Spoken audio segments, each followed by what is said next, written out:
Hey, come on in. Find your comfortable spot, whether that is curled up in bed, stretched out on the couch, or somewhere in between where nobody can find you for a little while. Tonight, I want to take you somewhere very different. No screens, no notifications, just a story that is 500 years old. And somehow the moment I tell you what happened the second the sun began to dip below the horizon in Tudor England, you will realize that some things about being human have barely changed at all. Here is something that will stay with you. Imagine living in a world where the moment the light dies your entire existence. Everything you are allowed to do, everywhere you are allowed to go. Every fire you are allowed to keep burning changes in an instant. No electricity, no streetlights, no late night scrolling, just the bell. One single bell ringing out across the town at 8 o'clock in the evening. And with that sound, an entire civilization folded itself inward for the night. But here's the thing nobody tells you. What happened inside those Tudor homes in those quiet hours after the bell rang and the world went dark?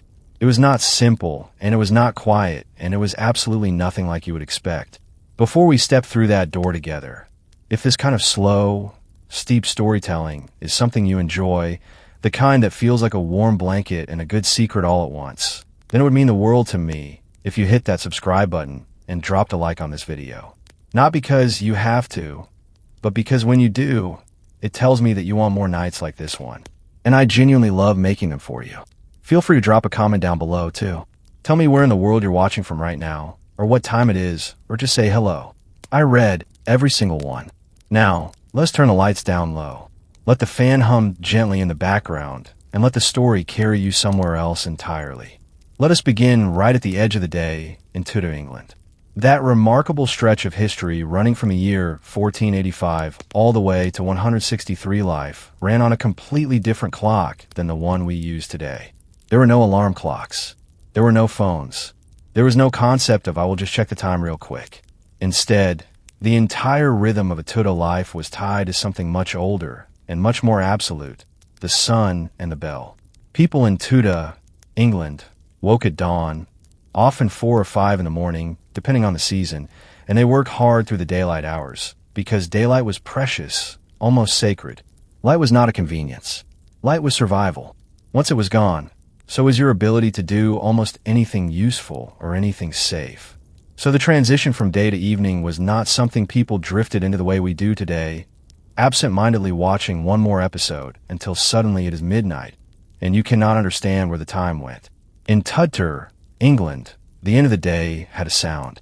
Picture yourself standing in a small market town somewhere in England, maybe in the year 1540, in the middle of the reign of Henry VIII. The streets are narrow, the houses lean toward each other overhead like they're sharing a secret, and the air smells of wood smoke and roasting meat and things we will politely not mention. And then from the church tower, always the church tower, because the church was the center of absolutely everything, a bell begins to ring 8 in the evening. The curfew bell. The word curfew itself is older than the Tudor period. It comes from the old French couvre, which means literally cover the fire. And that is exactly what it was originally designed to tell people to do. Cover your fire. Close your shutters. Get inside. Because fire in a Tudor town was not just a comfort. It was a catastrophe waiting to happen. Most buildings were made of timber and packed tightly together with thatched roofs that would catch a spark the way dry paper catches a match. A single uncovered hearth could take out an entire street by morning. So when that bell rang at 8 o'clock in the evening, it was not just a suggestion. It was a command wrapped in iron. Smiths were to stop hammering. Brewers were to bank their fires. Tavern keepers were to start moving their customers toward the door. And anyone still wandering the streets after the curfew bell was expected to be carrying a lighter torch or a lantern and to have, as one historical record puts it, a good excuse for being out, which is honestly a sentence that feels very relatable even today. But here's where it gets interesting. Because the curfew bell did not mean the same thing to everyone in Tudor England. For a farmer who'd been working in the field since before sunrise, someone whose back ached, and whose hands were cracked from the cold, the bell at 8 was not an imposition. It was a mercy, a signal that the body had done its duty for the day, and that now finally it was allowed to rest. For a wealthy merchant closing up his shop and heading upstairs to where his wife had supper waiting, the bell was simply punctuation, the end of one chapter, the beginning of another. But for the great households, the manor houses, the noble estates, the sprawling, complicated kingdoms of the Tudor aristocracy. The 8 o'clock bell was something else entirely. It was an opening act. You see, there's a misconception about Tudor evenings that I want to gently correct right now. Most people picture Tudor life as relentlessly hard and dim peasants hunched over rough tables, eating gray porridge in the dark, and then collapsing in a bed on a pile of straw. And look, for the very poorest people in England, that picture was not entirely wrong. But for the middling sort, the craftsmen, the merchants, the yeoman farmers, and especially for the gentry and nobility, the hours after sunset was something genuinely worth living for. The historian Ruth Goodman, who has spent years not just studying Tudor life, but actually living it, sleeping in Tudor beds, cooking Tudor food, wearing Tudor clothes for weeks at a time, describes the Tudor evening as a period of real social richness. A time when, because the frantic demands of daylight work had finally paused, people could actually be with each other, talk with each other, enjoy each other. And in a world without the internet, without television, without even a newspaper in the early part of the Tudor era, the company of other people was quite literally the best entertainment available. Now, let us talk about what the end of the workday actually meant at different levels of Tudor society, because it was genuinely not the same experience depending on who you were. For the common laborer, a man hired by the day to work someone else's fields or carry stone for someone else's building, the working day technically ended when the light made it impossible to continue. In summer, that might mean working until 7 or even 8 o'clock in the evening.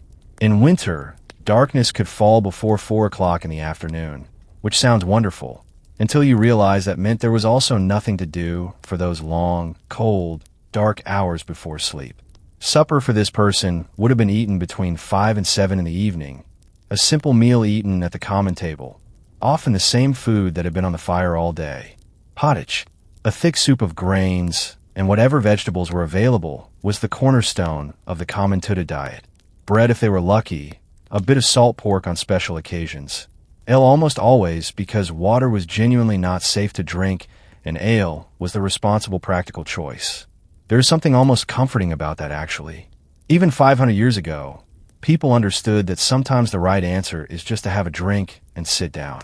For the craftsman or the small merchant, supper was a little more varied, perhaps including eggs, or a piece of fish if it was a Friday, and the religious rules required it, or a bit of cheese.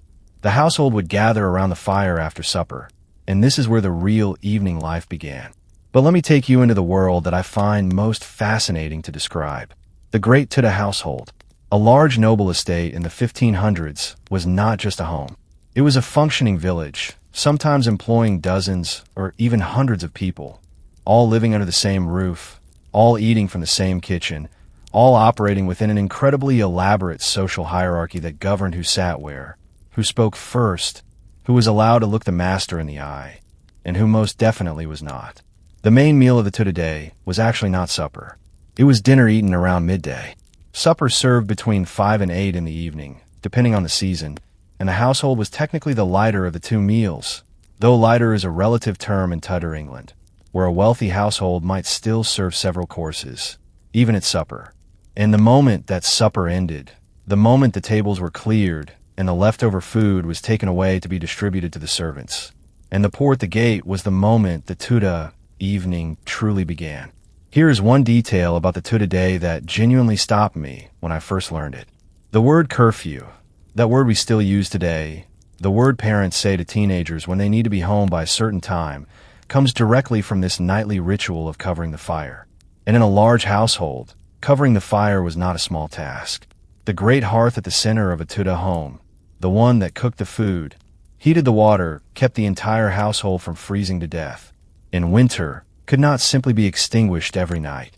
That was wasteful, and in a world before matches, relighting a completely dead fire was a long and difficult process. Instead, a servant, almost always, because there was always a servant, would carefully bank the fire each night, raking the glowing coals into a pile, covering them with ash to smother the flames, while keeping the heat alive underneath, and placing a special domed metal cover called a curfew over the top to contain any sparks. In the morning, a servant would rise before anyone else in the household, sometimes as early as 4 or 5 in the morning. and use a bellows to coax those buried embers back to life. The fire never truly died. It just paused, waiting patiently under its cover of ash and iron. There's a metaphor in that, I think. Something about the way life goes quiet at the end of the day, but never completely extinguishes, always keeping something warm underneath, ready to be brought back to life when morning comes. But before we get to morning, we have a whole evening ahead of us. And the thing about Tudor evenings, the thing that makes them so endlessly interesting to explore, is how completely they were shaped by the one thing modern life has almost entirely erased. Darkness. Real darkness.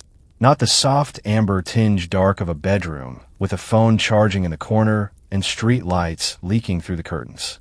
True, absolute, ink-black darkness, in which a single candle was a luxury. A roaring fire was a gift. And the idea of just turning on a light was 500 years away from existing. In that darkness, people did things, felt things, said things, feared things that are almost impossible to imagine from where we sit today. And that is exactly where our story is going next. Because the moment the fire was banked and the candles were lit in a Tudor household, a whole other world came alive. A world of music that people believed could alter your dreams. Of card games that could destroy a noble family's fortune in a single night. Of servants with their own hidden lives running in secret just below the surface of everything the master and mistress thought they knew. Of women reading books in the dark when everyone else was asleep. And of beds, remarkable, expensive, socially significant beds that were so important to Tudor life that some families wrote them specifically into their wills. We have barely crossed the threshold of the evening. Pull the blanket a little closer. There is so much more to discover. Something shifts the moment you cross from the hallway into the great hall of a Tudor manor house at supper time. The noise hits you first. Not chaos, but controlled noise. The kind that comes from dozens of people moving in deliberate practice formation, each one knowing exactly where to stand, when to bow, which hand to use, and what would happen to their career if they got any of it wrong. Supper in a great Tudor household was not just a meal. It was theater. It was politics. And if you were paying close enough attention, it was also occasionally a test of your soul. Let me paint the scene for you. It is somewhere around 5 or 6 in the evening. The exact hour depended on the season and the household, and the great hall is being made ready. Trestle tables, which have been stored away since midday dinner, are being carried in and assembled. Tablecloths of linen white, immaculately pressed, because to have a wrinkled tablecloth at supper was a small humiliation no self-respecting household would tolerate, are being laid with quiet precision. And then comes the moment that always delights me when I think about it. The imam and usher of the great chamber would approach the master's table, pause and bow twice. He would then kiss his own hand and press it to the exact center of the table, marking the spot where the tablecloth was to be placed. The imam of the Uri, carrying the cloth in both arms, would approach, bow twice, kiss the cloth, and together the two men would unfold it with the slow, choreographed grace of people who had rehearsed this moment hundreds of times. Kissing the cloth had roots going back centuries. It was a gesture of proof, a silent promise to the lord of the house that the linen had not been tampered with, that no one had slipped anything inside its folds. In a world where poison was a genuine and fairly popular method of political problem-solving, these rituals were not mere formality. They were survival dressed up as manners. Now, here's where I want to ask you something, because I think it is worth sitting with for a moment. When was the last time you thought about where you sat at a dinner table? Not in a stressed way. Not the way you might think about seating arrangements at a wedding, but genuinely thought about it. Whether where you sat said something about who you were in Tudor England, every single person in that great hall thought about it every single time. The seating arrangement at a Tudor supper table was not a convenience. It was a map of the entire social universe, laid out in cloth and wood, updated nightly, and capable of telling anyone with eyes to see exactly who had risen, who had fallen, and who was quietly on their way out. The highest-ranking person in the room sat at the top table, raised on a D's above everyone else. To that person's right sat the next most important guest, and then moving outward in precise etiquette book-mandated order. The hierarchy unwound itself down the full length of the room all the way to the lowest-ranking people sitting at the very far end of the hall. There were books, actual printed books of etiquette and precedents that govern this arrangement in exhausting detail. One surviving guide gives instructions for seating the Pope's foster parents, just in case that particular diplomatic situation ever arose, which suggests either remarkable optimism or remarkable thoroughness on the part of whoever wrote it. At the center of all this sat one object that everyone in the room understood as the axis of power, the salt cellar. Salt in Tudor England was not the cheap, freely available ingredient we shake absently onto our food without a second thought.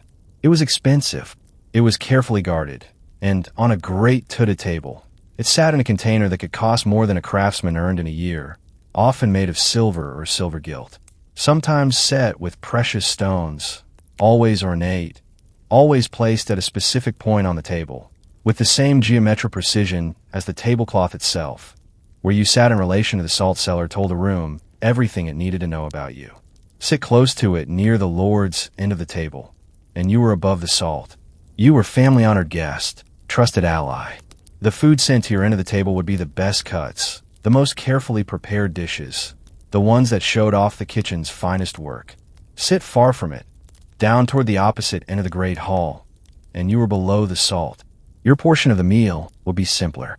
The conversation reaching you would be quieter and of less consequence, and everyone in the room could see exactly where you stood without a word being spoken.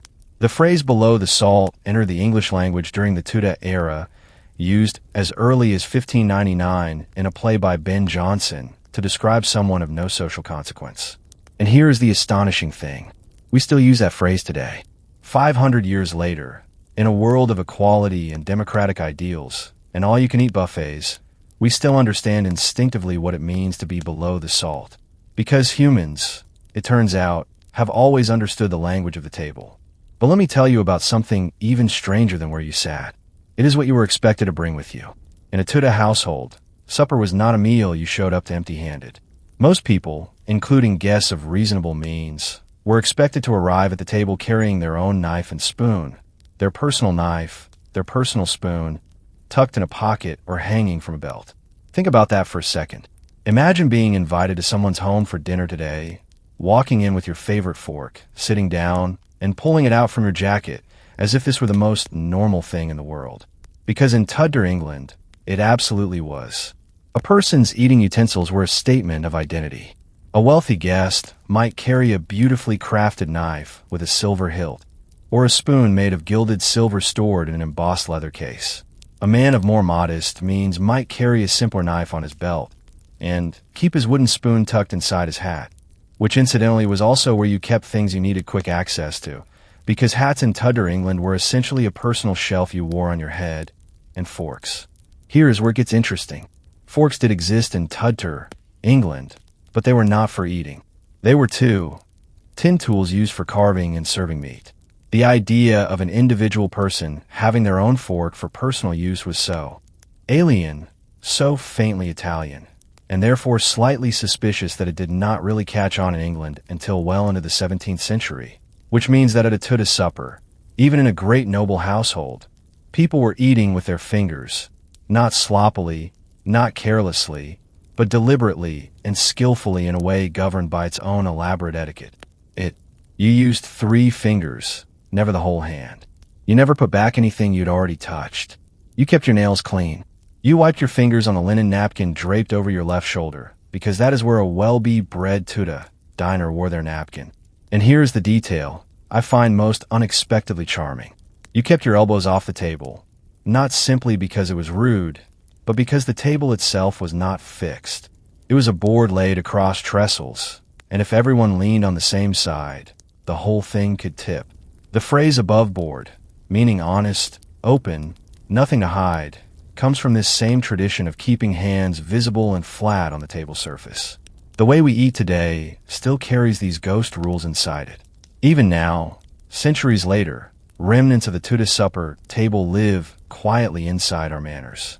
Now, the food itself, and I want to be honest with you here, this is the part where the gap between what Tudor people thought they were doing and what was actually happening in their bodies gets genuinely fascinating. For a middling household supper, the table might hold a roasted capon, a large specially fattened chicken alongside a joint of mutton, some kind of baked pastry, a dish of stewed vegetables, and always bread. The bread came in different qualities, depending on your status. The finest white man bread was for the Lord's table. Coarser, darker bread, cheap bread, was for everyone else. And the very coarsest bread, often used as an edible plate, called a trencher, might be eaten at the end of the meal or passed down to servants and to the poor waiting at the gate. Nothing was wasted. In a great noble household, supper was organized into what were called messes. A mess was a set of dishes, usually 3 or 4 different things, placed between every 4 people to share. You were not expected to have everything. You were expected to take what was nearest to you to offer your neighbors what they might prefer, and absolutely never to ask for something to be passed down the table. That would have been considered shockingly bad manners, the equivalent of standing up at a dinner party today and shouting across the room for the gravy. And here's one rule that I find almost unbearably specific in the best possible way. The surviving etiquette books of the period contain this instruction. You should never under any circumstances put meat into the salt cellar. The salt cellar was not a condiment delivery system. It was a status object. It was almost sacred. If you wanted salt, you took a small amount on the clean tip of your knife and placed it directly on your own food. Contaminating the communal salt with meat was the kind of thing people remembered. But the part of Tudor's supper that I keep coming back to the detail that feels most alien and most intimate all at once is what happened when the food was finished. When supper ended in a great household, the tables were not simply cleared. They were voided, and the word itself is almost more interesting than the process. The tablecloth was removed. Basins of perfumed water, warm water, scented with herbs were brought to the table so that every diner could rinse their fingers. Then, in a final act of courtesy, servants would use a special cloth to brush every crumb from the surface of the table and the laps of the guests. Imagine that, someone whose job it is to brush the crumbs off your lap after supper.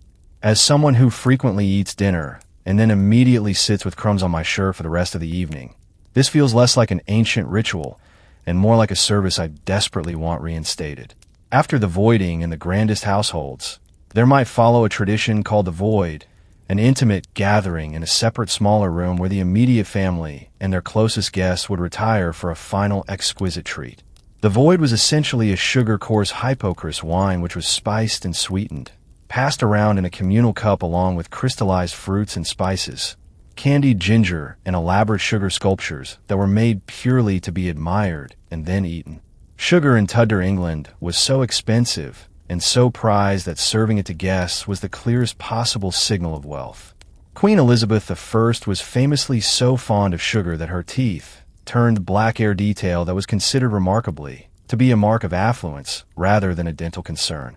Some people who could not afford sugar were said to have deliberately blackened their teeth to appear as though they could. The things people have done for status. And after the voidy, after the sweet wine, and the crystallized ginger, and the gentle flickering of candle flame across silver cups, that is when the real Tudor evening began. The supper table was the last communal act of the day, the place where everyone in the household, or as many of them as the hierarchy permitted, gathered under the same roof and shared the same bread, and sat in assigned positions that made the social order visible and legible and impossible to ignore. Once the tables were voided and the hall was quiet, the household scattered into parlors and chambers and private rooms that were only just becoming possible. As the Tudor period introduced the revolutionary idea that people deserved privacy, a concept so new in the 16th century that it barely had language to describe it. And in those rooms with candles burning low and the fire settling into quiet red coals, the real private lives of Tudor people began. Lives full of music and fear and secrets and card games and prayers and things said only in the dark. We are stepping across that threshold now. Close your eyes for a moment. Just a second. Picture the room you're in right now. The glow of whatever screen you're watching this on. Maybe a lamp in the corner. Light coming in from the street outside. And if the power cut out this very second, not just your device, but everything, how dark would it actually get? Truly dark. Not inconvenient dark. Not reach for your phone. Dark. I mean, the kind of dark where you cannot see your hand in front of your face. Where the room you have known for years becomes suddenly unnavigable. Where you bump into furniture you've walked past 1,000 times.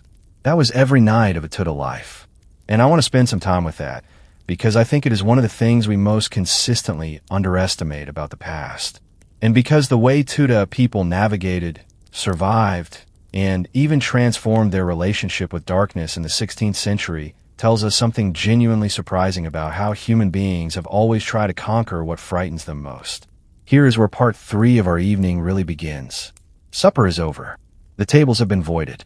The great hall is being cleared of its trestle boards and folded cloths, and the household is beginning to scatter toward its private corners. And as it does, as people move from the communal light of the dining fire into the quieter, smaller spaces of the house, something very particular happens.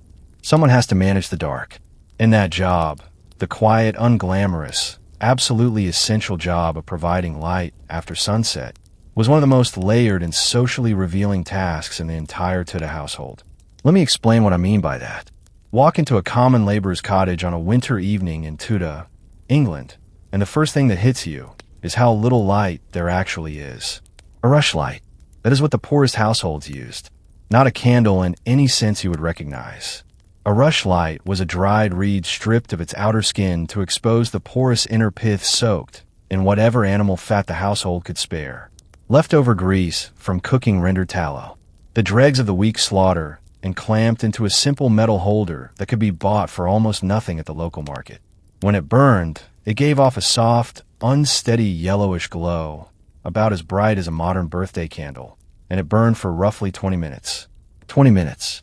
That was your evening light for the price you could afford, after which you either had another one ready, or you sat in the dark, or you went to bed. The naturalist Gilbert White, writing in the late 18th century, calculated that a single pound of rush, which could make perhaps 70 or 80 rush lights, will provide a laboring family with something like 5.5 hours of light a week. 5.5 hours. And he noted that a careful family could manage for a year on roughly 3 shillings and 6 worth of materials. 3 shillings and 6 pence, the equivalent of a few days' wages for a laboring man. And yet for many families, even that was a meaningful calculation. This is the detail that stops me every time I return to it, not the poverty itself. History is full of poverty, but the specificity of it, the careful rationing of light, the deliberate choices families made about which evenings were worth a rush light and which were not. The way darkness was not an accident, but a budget item. Now step into a different kind of Tudor home. Step into the house of a prosperous merchant or a country gentleman, and the whole experience of evening changes completely. Here there are tallow candles made from rendered animal fat, usually the sweat of cattle or sheep dipped repeatedly until the wax build up around the wicking layers.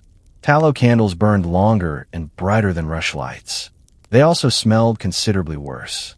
The burning fat produced a sharp, greasy, sometimes almost rancid odor that permeated the room and blackened the walls over time with a thin film of soot.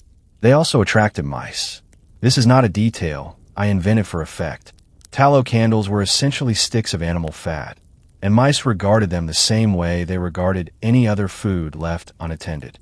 Tudor households kept their candles in locked or sealed wooden boxes specifically to protect them from vermin, which means that the person responsible for lighting the house each evening had to go to the locked candle box, retrieve what was needed, and guard accordingly. And yet, even with their faults, the smell, the soot, the mice, the constant need for trimming tallow candles were the workhorse of Tudor evening life for anyone who could afford them. They were what let a craftsman's wife finish her mending after dark. What let a merchant review his accounts at 10 o'clock in the evening? What made the hours after sunset usable rather than merely endured? But now, and this is where the story takes a turn that I find genuinely beautiful step into a truly great Tudor house, into the kind of establishment that employed dozens of servants and counted nobility among its guests. Here there is something entirely different. Beeswax.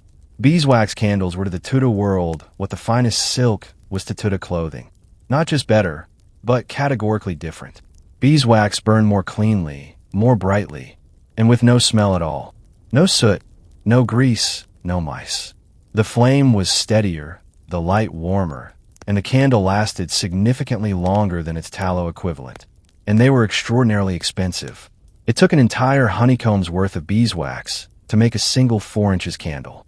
In some accounts from the period, beeswax candles cost roughly 4 times as much as tallow candles of equivalent size. The Catholic Church had decreed that only beeswax could be burned on the altar, in part because beeswax was considered a virgin material worker. Bees were believed not to mate, and so their wax was considered pure, almost sacred. Even after the Protestant Reformation shook so much of Tudor religious life to its foundations, the association of beeswax with purity and status endured in secular homes. To visit a Tudor household lit by beeswax candles was to understand immediately that you were somewhere that mattered. Hampton Court under Henry VIII, that sprawling palace of power and spectacle, burned through enormous quantities of beeswax in its staterooms and royal apartments. And not only did the quality of the candle signal status, so did the holder. Great households owned elaborate chandeliers, iron wall sconces, and branching candelabras that could hold a dozen flames at once, casting a light across a room that was, by the standards of the time, genuinely dazzling. Do you have any idea what it would have felt like walking into a room blazing with 20 or 30 beeswax candles after spending your evening in a cottage lit by a single rushlight? It would have looked quite literally like another world. And then there is the chimney. I want to talk about the chimney because it is one of those inventions so completely absorbed into the fabric of ordinary life that we completely forget it was ever new. We forget that it changed everything. In the early part of the Tudor period, the years of Henry VIII, and even into the early reign of Henry VIII, most ordinary English homes still had no chimney at all. They had a central hearth on the floor of the great hall with the smoke drifting upward to escape through whatever gaps existed in the roof. This kept the room warm, but it also meant the room was perpetually filled with a low haze of wood smoke that settled into the lungs of everyone who lived there. People adapted. They sat low. They slept low. The cleanest air in a smoky hall was closest to the floor, which is one of the reasons that for centuries people in England slept essentially on the ground, because the ground was safer than standing height, where the smoke gathered thickest. But as the Tudor period progressed, chimneys began to spread, first among the wealthy, who could afford the stone and labor required, then gradually down through the middling classes, and even into more modest homes. The historian William Harrison, writing in the year 1577, noted with a mixture of wonder and mild nostalgia that in his lifetime England had been transformed. He had watched chimneys spring up across the country, the way we might watch a new technology spread today, room by room, village by village, class by class. And what the chimney did was not just remove the smoke, it remade the home. With a chimney on the wall rather than a hearth on the floor for the first time, it became possible to insert a ceiling above the great hall, and above that ceiling build a second floor. Suddenly, the single communal room where everyone in the household had lived, eaten, and slept together could be divided. Upstairs, downstairs, separate rooms, private rooms. Privacy, a concept so new to ordinary English people in the 16th century that they barely had words for it, yet arrived on the back of a chimney. And with privacy came a new kind of evening. Think about what that actually meant. Before the chimney and the divided house, a Tudor evening was communal by necessity. The Lord and his servants shared the same smoky hall, the same firelight, the same air. There was no retreating to your room because there was no room to retreat to. But once chimneys became common, once walls could divide the upstairs from the downstairs, the family chamber from the servants' hall, the parlor from the kitchen, the evening shattered into 100 private pieces. A husband and wife could sit alone together for the first time in their married lives. A mother could nurse her baby in a room that was hers, not shared with 8 other people. A merchant could work at his accounts by candlelight without his apprentices watching over his shoulder. This is, I think, one of the most quietly revolutionary things that happened in Tudor England, and it almost never gets the attention it deserves. The chimney did not just change where the smoke went. It changed who people were allowed to be in the evenings. It gave them room in both senses of the word. But here is the other side of that privacy. The same darkness that was managed and conquered in the great hall by a forest of beeswax candles became in those new private rooms something much more intimate, and for many people, something far more frightening. In Tudor England, darkness was not merely inconvenient. It was understood to be genuinely dangerous, not just from the risk of tripping over furniture, but from something deeper and older. The night in Tudor belief belonged to forces that daylight kept at bay. Spirits, witches, creatures that the rational Protestant, increasingly literate 16th century could not quite bring itself to dismiss, however much it tried. A document from the National Trust Survey of Tudor Superstitions records it plainly. The Tudor especially feared the night in the dark, and this fear was not confined to the uneducated or the poor. It ran through every level of society, from the village cottager muttering a prayer over his rushlight to the courtiers of Elizabeth the First, who would not dream of walking through certain corridors at Hampton Court after dark without a torch. There was a reason Tudor beds were enclosed with curtains. Not just for warmth, though. Warmth mattered enormously in drafty Tudor houses, but because the curtains enclosed the sleeper within a small defensible space, a room within a room where the darkness outside could be kept at something closer to arm's length. The dark was something you built your life around, something you accommodated, managed, negotiated with.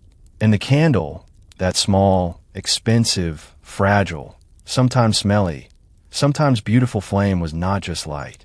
It was courage made visible. There is one more piece of this story I want to leave you with before we move forward. Because of how expensive light was, and I want you to sit with that phrase for a moment. How expensive light was. A concept so alien to us today that it almost sounds like a sentence from another planet. Tudor families in more modest circumstances developed practice that I find oddly moving. They share their candles. Neighbors would gather in one cottage on an evening, pooling their resources so that a single good tallow candle could light a room for everyone rather than illuminating 6 separate dark spaces with 6 separate guttering rushlights. The women would sew, the men would talk, children would sit near the fire, and the single candle would burn in the center of the gathering doing. The work that no one household could afford to do alone. Community in Tudor England was not just a social choice. Sometimes it was the only way to have enough light to see by. And when you think about that, about people gathering around a shared flame just to have enough brightness to do their mending, to finish their work, to simply be awake for a few hours more before the dark claimed the evening entirely. It is hard not to feel something that cuts right through the 5 centuries between their world and ours. The fire is steady now. The candle has been lit. The household has found its places in the new private rooms that the chimney made possible. And in those rooms, as the dark pressed in from outside and the light held its small, brave ground, people were doing things that the daylight hours had left no time for. Making music no one outside the house would ever hear, playing games that were probably not entirely legal, and having conversations that only the dark made possible. That is where we are headed next. Somewhere in London in the year 1597, a book arrived in bookshops and caused something close to a quiet sensation. It was not a political pamphlet, not a religious text, not even a book of poetry, although it contained words that could make you weep. It was a book of music, John Downes' first book of songs or airs, and it sold out almost immediately. It was reprinted 5 times in his lifetime, which in the publishing world of Elizabeth in England was the equivalent of going viral before the word existed. People bought it, copied from it, played from it, sang from it at their supper tables, in their private chambers, in their gardens on summer evenings when the light lasted long enough to read the notes. And the strange thing, the thing that stops me every time I think about it, is that the most popular song in that book, the one that made Dow famous across all of Europe, was not a cheerful song. It was not a celebration, not a love story with a happy ending. It began with the words, "Flow my tears, fall from your springs." And somehow in that Tudor evening world of candlelight and private rooms and feelings that could not always be safely spoken aloud in daylight, that song became the sound of an entire era. Music in Tudor England was not a hobby. I want to be very precise about that, because when we hear the word hobby, we think of something optional, something you do on weekends if you feel like it when the mood strikes. Tudor music was not like that at all for anyone living in a household of any standing merchant gentry nobility. The ability to participate in music was a social obligation as serious and as potentially career-defining as knowing how to dress, how to bow, and how to address a superior without making a fool of yourself.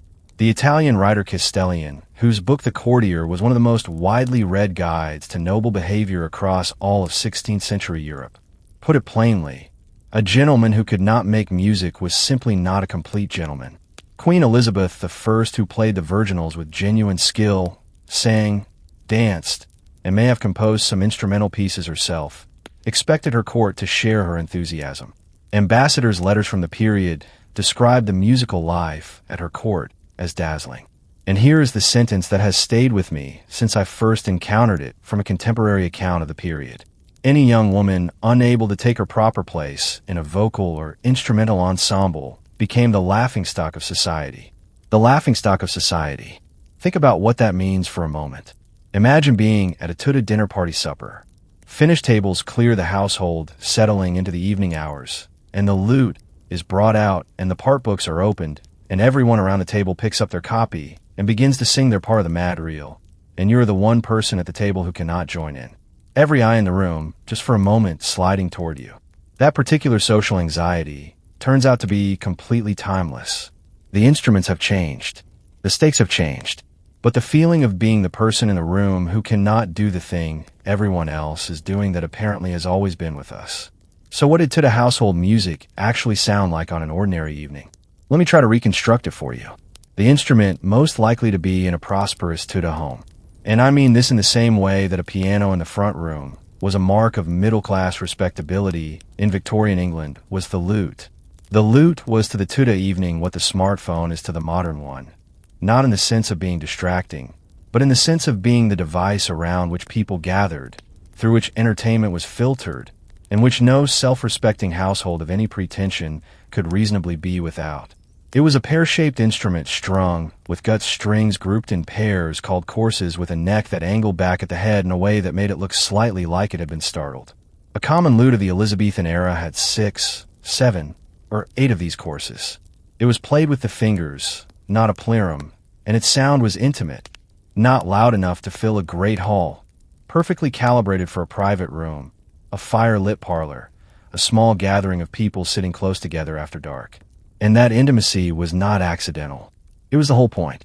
The lute was the instrument of private life, of the hours after the public performance of supper was finished, and the household retreated into its own company. When you played the lute for your guests in the evening, you were not performing. You were offering something personal, something that required closeness to hear properly. Alongside the lute, a well-equipped Tudor household might also have the virginals, a keyboard instrument, essentially an early ancestor of the harpsichord, small enough to sit on a table, or even be held on the lap with a bright plucking sound that carried well in a small room. Henry VIII himself owned at least one set of virginals that according to an inventory of his possessions goeth with a wheel without being played upon, which appears to have been a kind of early mechanical music box, and which I find absolutely delightful as a piece of historical detail. Even 500 years ago, people wanted their music to play by itself sometimes. But the music that I keep coming back to, the music that feels most specifically, most mysteriously Tudor in its character, is the kind John Dowen wrote. Melancholy music. Not sad in the simple way we use that word today. Not music for a breakup or a bad day. Something stranger than that. Something the Tudor world had a specific medical vocabulary for which tells you how seriously they took it. The Tudor understanding of human health was built on the theory of the four humors. 4 bodily fluids whose balance determined both your physical health and your emotional state. Blood, phlegm, yellow bile, and the one they called black bile, or in Latin melancholia. Too much black bile, according to Tudor medical thinking, produced a state of mind that was heavy, dark, prone to deep thought, simultaneously creative and dangerous. The great minds of the age, scholars, poets, artists, musicians, were thought to be particularly susceptible to it. And in a curious turn that I think says something profound about human nature, melancholy in the Tudor period was not simply something to be cured. It was in certain circles something to be cultivated, admired, displayed. A gentleman of the 1590s who wished to appear intellectually serious might slouch slightly where dark colors carry himself with an air of thoughtful sadness. He was performing a condition that said, without words, I feel things more deeply than other people. Sound familiar? Into this world came John Dowen, a lutenist and composer born around the year 1563. Dowen was by many accounts one of the most talented musicians in Europe. He worked at the courts of Denmark and Italy and Germany, and he spent years fruitlessly trying to secure a position at the court of Queen Elizabeth I, who perhaps ironically kept employing other people instead despite his obvious gifts. This frustration, combined with what seems to have been a genuinely melancholic temperament, produced music of extraordinary emotional depth for its time. His most famous composition began as an instrumental lute piece he called lacrome, from the Latin word for tears, sometime in the 1590s. It was built around a falling musical phrase, descending from one note to the next in a way that sound scholars have described as a tear motif, notes that fall the way tears fall, one after another, inevitable and unhurried. By the year 1600, he had added words. The resulting song, Flow My Tears, became one of the most widely distributed pieces of music in all of Tudor and Elizabethan England. The musicologist Peter Holman, who has spent years studying this period, found that the instrumental version of this piece exists in around 100 manuscripts and printings spread across England, Scotland, the Netherlands, France, Germany, Austria, Denmark, Sweden, and Italy. 100 surviving copies of a single piece of music in an age before recordings, before radio, before any method of distribution we would recognize. The song crossed borders, crossed language barriers, crossed the boundaries of court and household and tavern and garden. Everyone heard it. Everyone played it. Everyone in their own evening sat with a lute or a viol, or simply their voice, and sent those falling notes out into the dark. Flow my tears, fall from your springs, exiled forever. Let me mourn where night's black bird her sad infamy sings there. Let me live for long.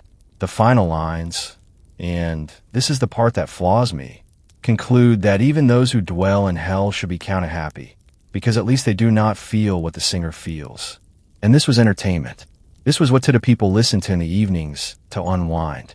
But here is the layer of this story that I find most unexpected and most moving. There was a genuine belief in Tudor England held not just by poets and dreamers, but by physicians, scholars, and serious thinkers, that music had the power to heal. The theory of the humors which governed Tudor medical thinking also held that sound itself could alter the balance of fluids in the body. Music in certain modes could excite the blood and lift the spirits. Music in others could soothe inflammation. The physician and scholar Robert Burton, writing in the early 17th century in his monumental work The Anatomy of Melancholy, devoted pages to the medicinal properties of music, citing ancient authorities who believed that melancholic people could be calmed, anxious people steadied, and overexcited people gentled, all through the careful application of the right kind of sound. So when Dowland's Flow My Tears spread across Europe in its 100 manuscript copies, it was not simply being shared as entertainment. For its audience, it was doing something more ambiguous and more interesting than that. It was offering a controlled encounter with melancholy, a safe space to feel the feeling within the structure of a beautiful piece of music, and then let it pass. Some scholars have suggested that one of the functions of the lacrim compositions was precisely this, to cure the melancholy they so powerfully evoke, which is, if you think about it, not entirely different from what we're doing right now, sitting in the dark listening to something slow and gentle and slightly sorrowful, letting the feeling move through us and settle. People have always needed this. Every evening, across 5 centuries, in 1,000 different languages and 1,000 different rooms, people have reached for something to help the day become night. The instrument has changed, the song has changed, but the reaching has not. There is one more dimension of Tudor evening music that I have not yet mentioned, and it is perhaps the most socially interesting one. Music in a Tudor household was not just performed, it was participated in. The part books that were printed and sold in increasing numbers, as the Tudor period progressed, were specifically designed to be placed around a table, one book for each voice or instrument arranged so that everyone sitting at the table could read their own part. You sang your line, your neighbor sang theirs. The person across from you played the lute accompaniment, and the whole thing came together not as a performance of something distant and untouchable, but as a conversation, musical simultaneous, requiring everyone to listen as much as they played. Thomas Moley, one of the leading composers of the Elizabethan era, imagined a scene in his practical guide to music, a dinner party, in which the host after supper calls for the music books. Each guest is expected to take a part, and the one person who cannot, the one who has to set the book down and admit quietly that he does not read music, becomes the object of everyone's pity. You can hear the social anxiety in that description even now. And you can also hear something else, something warmer than anxiety. The sound of people gathered around a table in the evening, candles burning low, the fire keeping the dark at bay, each one contributing their thread to the whole. It was one of the ways Tudor people loved each other. One of the ways they said without words, I am here. We are here. The night is outside, and we are inside. And for this hour, this music is what we share. The lute has been put down. The candles are lower now than they were.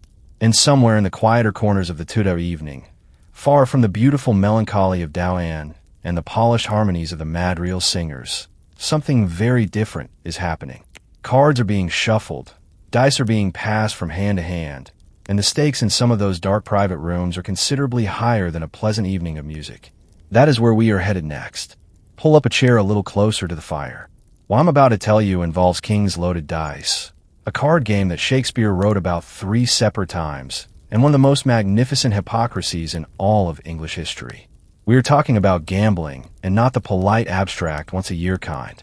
Most of us know a lottery ticket tucked into a birthday card, a friendly wager on a sporting match.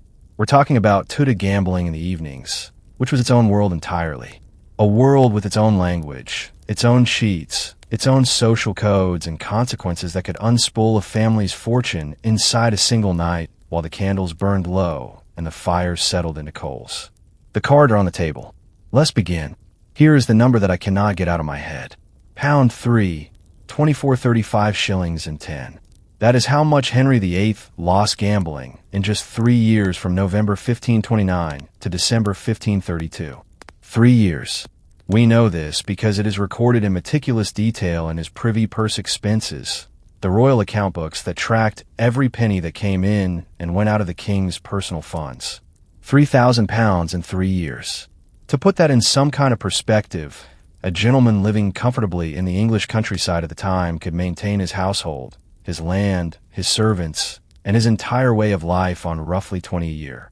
Henry lost the equivalent of more than 100 red years of that man's income, not across a lifetime, but across 36 months of evenings around the card table.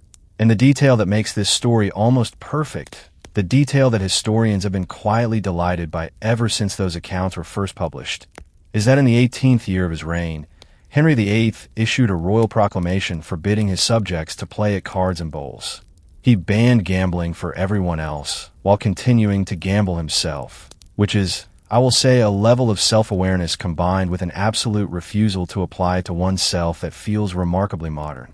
But to understand Tudor evening gambling properly, you have to understand that in the 16th century, games of chance occupied a peculiar position in society. They were simultaneously condemned and beloved, officially restricted at certain levels of society, freely practiced at others, preached against on Sundays, and played enthusiastically on Monday evenings. The tension between what Tudor society said about gambling and what Tudor society actually did about gambling is one of the clearest windows we have into how the rules of any era have always been negotiated loudly in public, quietly in private. The official position, as expressed in a series of laws from the 1500s, was that servants, apprentices, and working people should absolutely not gamble. Not because gambling was wrong in principle, but because gambling was wrong for them specifically. It led to idleness, to neglect of archery practice, which was considered a matter of national defense, to frequenting taverns and dicing houses of dubious reputation. Parliament worried repeatedly and loudly about lower-ass men creeping into bowling alleys and ordinary dicing houses. Instead of keeping up the martial skills England might need in time of war for the upper classes, however, for the nobility, the gentry, the wealthy merchants, the courtiers, there were no such restrictions. Fortunes could be lost, and the law would not blink. The Duke of Buckingham, for example, once lost more than £76 to the Duke of Suffolk in a single sitting. £76. At a time when that sum represented roughly 4 years of comfortable living for a middling gentleman. Lost in one evening across a card table in a room probably not entirely unlike the one you're lying in right now. And the game that destroyed so many Tudor evenings, the one Henry VIII, was famously bad at the one Shakespeare wrote about in at least 3 separate plays. The one that spread from Italy and Spain across all of 16th century Europe, like a particularly addictive fire, was a card game called Primero. Primero is one of those games from history that stops you in your tracks when you actually understand what it was. It is in essence the direct ancestor of poker. The same basic architecture. For players around a table, each dealt 4 cards from a 40-card deck. Hands ranked by specific combinations. Betting in rounds you could bid stake or pass. Bluffing was not just permitted, but expected. The skill lay not in the cards you held, but in what you could make your opponents believe about the cards you held. And this, I think, is the detail that bridges 5 centuries. In an instant. Because what Pomereux required, what any bluffing game requires, is the ability to sit across a table from another person, look them in the eye, and tell a lie with complete composure, which is a skill that has never gone out of fashion. The first written reference to Pomereux dates to the year 1526 in Italy, close enough to the Tudor period that it arrived in England essentially as a cutting-edge new game, fashionable, slightly foreign, slightly dangerous. William Shakespeare knew it well enough to reference it casually in the way you reference something your audience will immediately recognize. In the play, The Merry Wives of Windsor, Falstaff growls that he never prospered since I for myself at Pomereux, and the audience laughed because they all knew exactly what he meant. A man who broke a promise while playing cards had brought his bad luck entirely on himself. Queen Elizabeth I played it herself. Her own accounts record that in August of 1577, she took Lord North for £33 at the card game Moor, a related game she apparently played with great enthusiasm and even greater success. The Queen, who made her courtiers feel the full weight of royal displeasure, was at the card table, at least considerably sharper than her opponents. Now, if card were the stylish, fashionable face of Tudor evening gambling, the option dressed in Italian silk, then dice were the older, rougher, more democratic version, and they had a culture all their own. Dice in Tudor England were made from ivory bonewood, or for the wealthiest players, silver and gold. They had been played for centuries before the Tudor period, and the most popular dice game of the era was called Hazard, a name that tells you almost everything you need to know about its reputation. Hazard had rules so complex and with so many moving variables that gaining a genuine advantage over another player required either exceptional skill or exceptional dishonesty, and both were regularly employed. Because cheating at Tudor dice games was not just common, it was a minor industry. The most straightforward method was to load the dice to insert a small weight on one side, biasing the fall towards certain numbers. Experienced Tudor gamblers knew to tap a dice sharply on the table before accepting it, listening for any difference in sound that might suggest hidden weight. But the craftsmen of fraud went further than that. Some dice were made with high cuts, a modification that simply removed the face showing the number 4, making certain combinations impossible. Others were made with only high numbers on multiple faces mathematically, tilting the odds, while looking perfectly ordinary to the untrained eye. The Museum of London has surviving examples of these weighted and docked dice, including a cache that was found near the Thames. Some have been filled with drops of mercury, which would shift with the motion of the throw and consistently land the heavier face downward. There is even a specific name in the historical record for these crooked dice. They were called fulhams. Apparently because the Thameside village of Fulham had such a reputation as a gathering place for dice cheats that the name of the place became the name of the crime. Fulham, the village of fraudsters. I find this wonderful. If you were caught cheating at dice, if someone at the tavern table or the nobleman's chamber spotted the tell, the consequences could be severe. Contemporary accounts describe cheaters being led to the public pillory with their false dice hung around their necks for the crowd to see. A social humiliation designed to match the nature of the crime. And yet people kept cheating and people kept playing with strangers because the lure of winning the particular immediate electricity of a lucky throw was stronger than the fear of getting caught. It still is, of course. It has always been. But here's what I find most fascinating about Tudor gambling when I step back from the specific games and the specific sums and look at the whole picture. Gambling in the Tudor evening was not simply an entertainment. It was a social language. The card table or the dice table was one of the very few places in Tudor society where the normal rules of hierarchy became briefly and thrillingly suspended. A great nobleman could lose spectacularly to a craftsman's son with a good eye and steadier nerves. A man of no birth and no connections could in the right game on the right evening win enough to change his circumstances entirely. There is a story, and I cannot verify every detail, but it has the flavor of something that happened more than once in various forms of a young Elizabethan courtier, who is so heavily in debt from an evening's gambling that he spent the next 6 months borrowing money from friends, dodging creditors, and sleeping in various people's houses to avoid the men who came looking for payment. He was not unusual. He was almost typical of a certain type of young Tudor man who arrived at court with ambitions and a card table, and left with rather less than he came with. The Puritan writer Stephen Gosson, writing in 1579 in a pamphlet called School of Abuse, described bowling alleys, which were associated with the gambling culture, as privy moths that eat up the credit of many idle citizens whose gains at home are not able to weigh down their losses abroad, whose shops are so far from maintaining their play that their wives and children cry out for bread and go to bed supperless. Wives and children going to bed supperless because of an evening's lost game. Gosson was polemical. Certainly, he was a moralist, writing with an agenda, and moralists have always used the most extreme examples they could find. But the anxiety he was expressing was real. The anxiety that an evening at the dice table could undo in a single night everything a man had built across years of careful work, that was a genuine fear of the Tudor period, as real as any superstition about ghosts in dark corridors. And yet I want to end this part of our evening with a more complicated thought about all of this, because I think the moralists then and now miss something important about what draws people to games of chance. It is not just greed. It is not just recklessness. For a common craftsman in Tudor England, whose days were governed by his guild, his master, the rhythm of the seasons, and the authority of everyone above him, a hand of cards in the evening was one of the only arenas where the outcome was genuinely uncertain, where skill and nerve and quick thinking could actually matter, where the hierarchy of the world outside the room simply did not apply.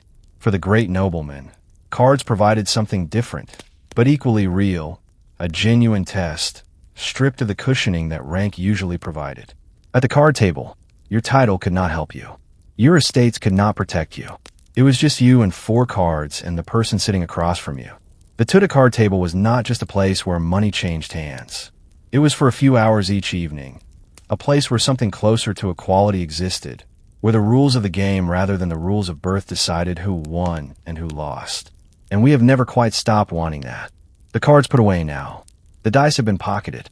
The room is quieter than it was an hour ago, either because everyone is satisfied or because one person is trying very hard not to show how much they have lost.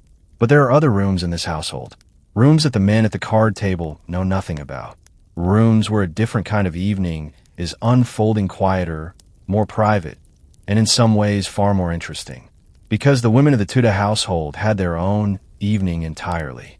And what they were doing in those hours behind closed doors and closed mouths was more powerful than anyone who was not there would ever know. While the cards were being shuffled upstairs and the loot was being put to rest, in its case, something else was happening in the parts of the house that the master and mistress almost never entered. The world below. It is one of those interesting quirks of how history gets written that we know so much more about the people who were served than the people who did the serving. The noble who lost 70 pounds at dice left account books. The card player who stayed up too late left letters. But the girl who cleared the supper dishes, the boy who carried coals to the upstairs hearth, the woman who stood for 6 hours at a time, watching from the corner of a room, in case a guest needed something, they left almost nothing. And yet in a Tudor household of any size, the servants outnumbered the family. The family might be 4 or 5 people. The staff might be 20 or 40, or in the grandest establishment, something closer to 100. Which means that for every candle-lit parlor scene we imagine, there was a whole other world running parallel to it just out of sight, governed by its own rules, its own ambitions, and its own understanding of how the evening worked. That is what I want to talk about now. The evening that happened below stairs. The world that made the Tudor household function, and the people inside it, their lives, their power, their secrets that most histories have almost entirely overlooked. Let us begin with a question that I think is worth sitting with for a moment. What does it mean to be invisible? Not in a fantastical sense, in the very practical daily Tudor sense of being a person whose job is to appear exactly when needed and disappear at all other times. To enter a room, silently perform a service, and withdraw without drawing attention. To be present for some of the most intimate and significant moments of another family's life. Their arguments, their illness, their grief, their secrets whispered too loudly, and to carry all of it behind a face that gives nothing away. That was the professional requirement of a Tudor servant. And the historian Alison Sim, who spent years studying the relationship between masters and servants in Tudor England, makes a point that I think reshapes how we understand the period entirely. Tudor servants, she argues, were not relegated to life behind a barrier the way later domestic servants would be relegated to back staircases and separate entrances and entire architectures designed to keep them invisible. In the Tudor period, servants were far more present in the lives of their employers, far more intertwined. They shared the same physical spaces to a degree that later centuries would find uncomfortable. And they knew things, intimate things, consequential things that their masters and mistresses could not afford to have spoken aloud, which meant that the most valuable quality a Tudor servant possessed was not skill. It was silence. Now within the household, the servants were not a single unified group any more than the family above them was. They were their own society with their own hierarchy, just as rigid and just as politically charged as anything happening in the great hall at supper. At the very top of the servant world sat the steward in a great household, a man of considerable education, and sometimes of gentle birth himself, responsible administration of the entire estate. He managed to count, supervised staff, organized the household's provisions, and represented the lord's interests in his absence. In some great houses, the steward was more powerful in practical terms than half the nobility he served. He could make a junior servant's life comfortable or miserable. He controlled access to resources. He knew where every penny went. Below him, in the domestic hierarchy of the house itself, the housekeeper held equivalent authority over the female staff. And in the Tudor period, this was not a ceremonial title. The housekeeper was the person who actually knew how the house ran. She held the keys, literally in many cases a great ring of iron keys that unlocked the linen cupboards, the stores of dried goods, the candle box, the medicine chest. Keys were not just tools in Tudor England. They were symbols of authority. A woman who carried the keys was a woman who controlled access to the household's most valuable resources. And here is something I find genuinely wonderful about this arrangement. For the women who rose to these positions, housekeeper ladies' maid-heddle service was not simply a life of subservience. It was within the very narrow channels that 16th century England permitted women something closer to a career, a path with genuine advancement, genuine responsibility, and genuine power. So what did a Tudor servant's evening actually look like? After supper was served cleared, and the family retreated to their private quarters, the servants did not simply stop. The world below stairs had its own rhythm that continued long after the upstairs household had settled. In the kitchen, the clearing continued. Pots and vessels from the evening's cooking had to be scoured in an era before soap, as we know it.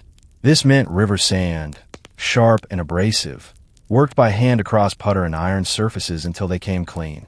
The scullion at the very bottom of the kitchen hierarchy was responsible for this most unglamorous of all the unglamorous tasks in the Tudor house. Young, often only 12 or 13 years old, working from well before dawn to long after the family supper was done, sleeping in whatever corner of the kitchen was available.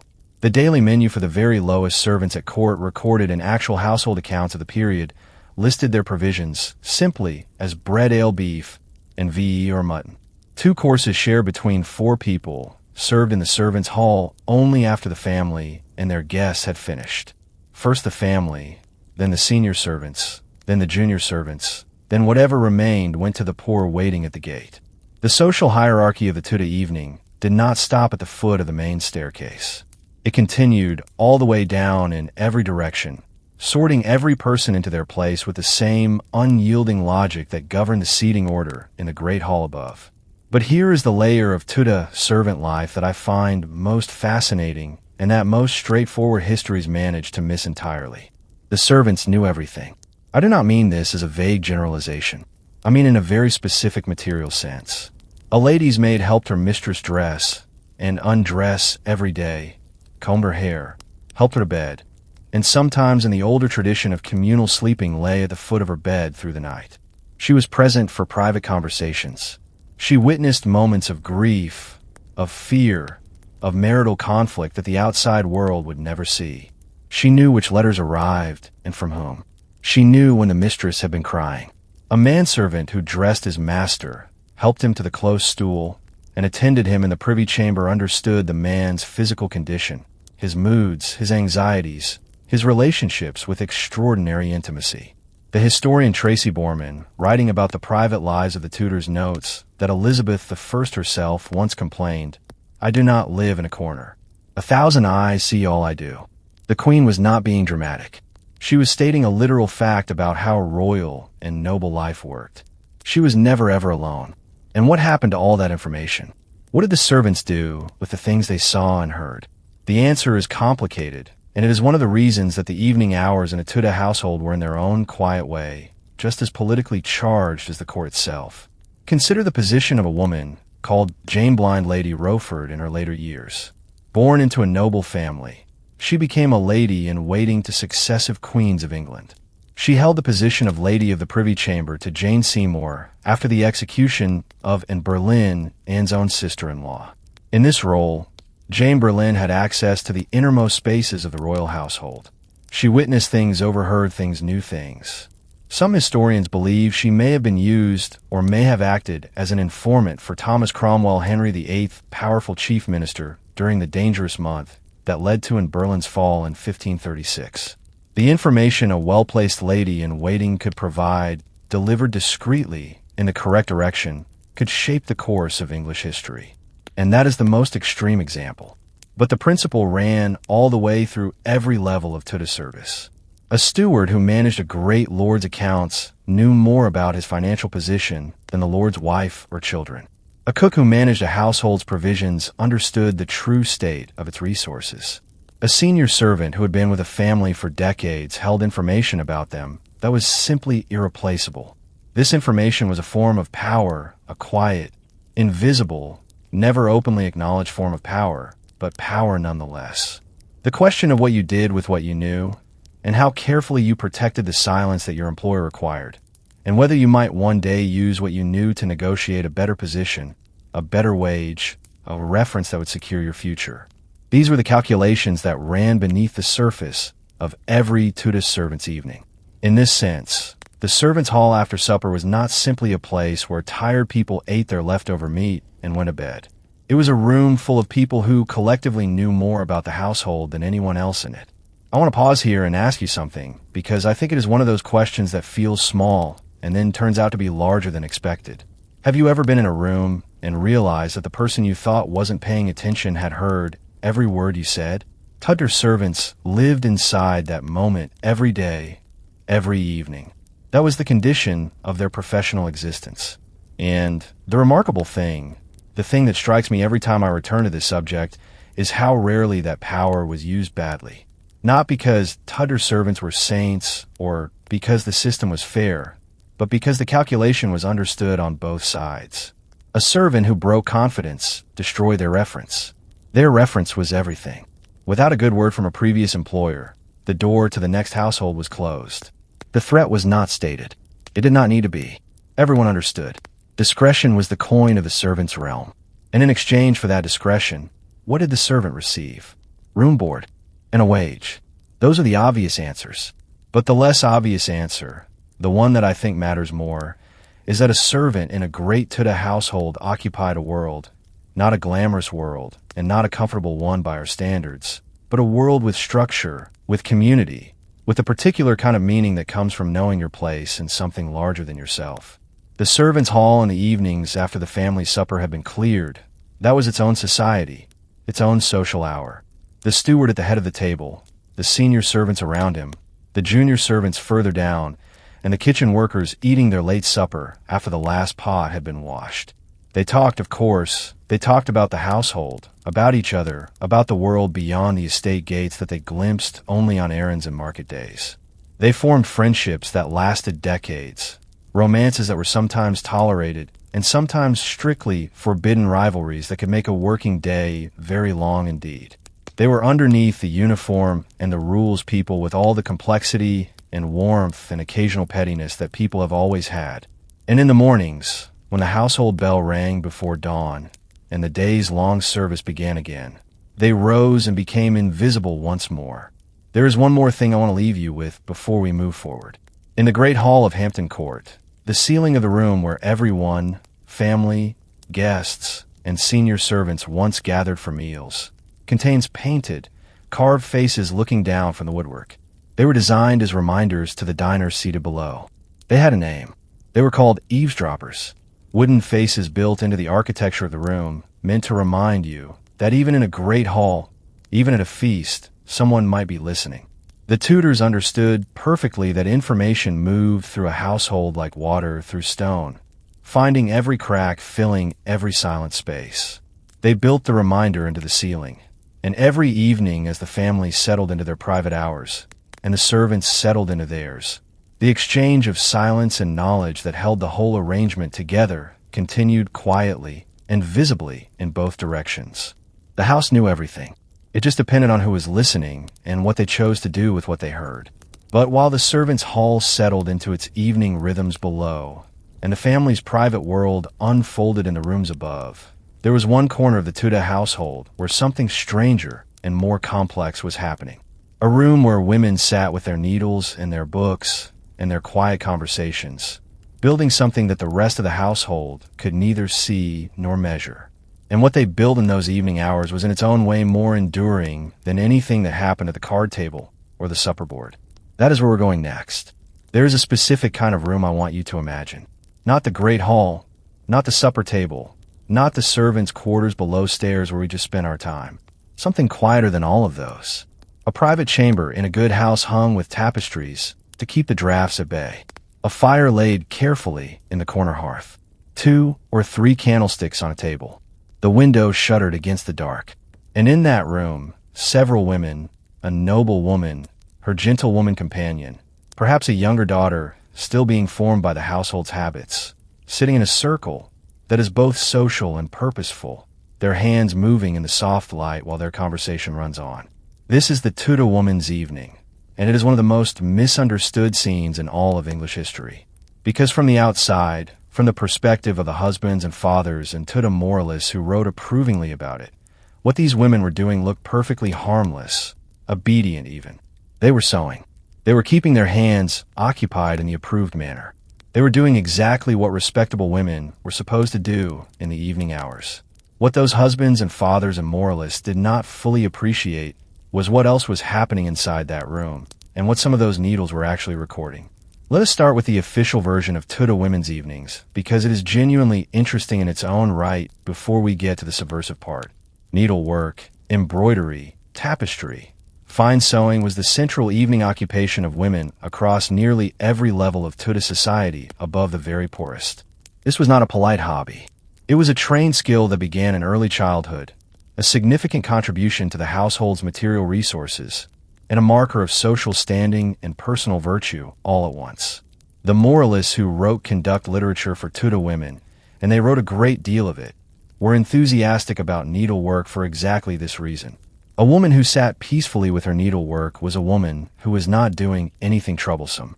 Her hands were occupied. Her eyes were on her work. She was not wandering, not speaking to people she should not speak to, not reading things that might give her ideas that would cause problems for everyone later.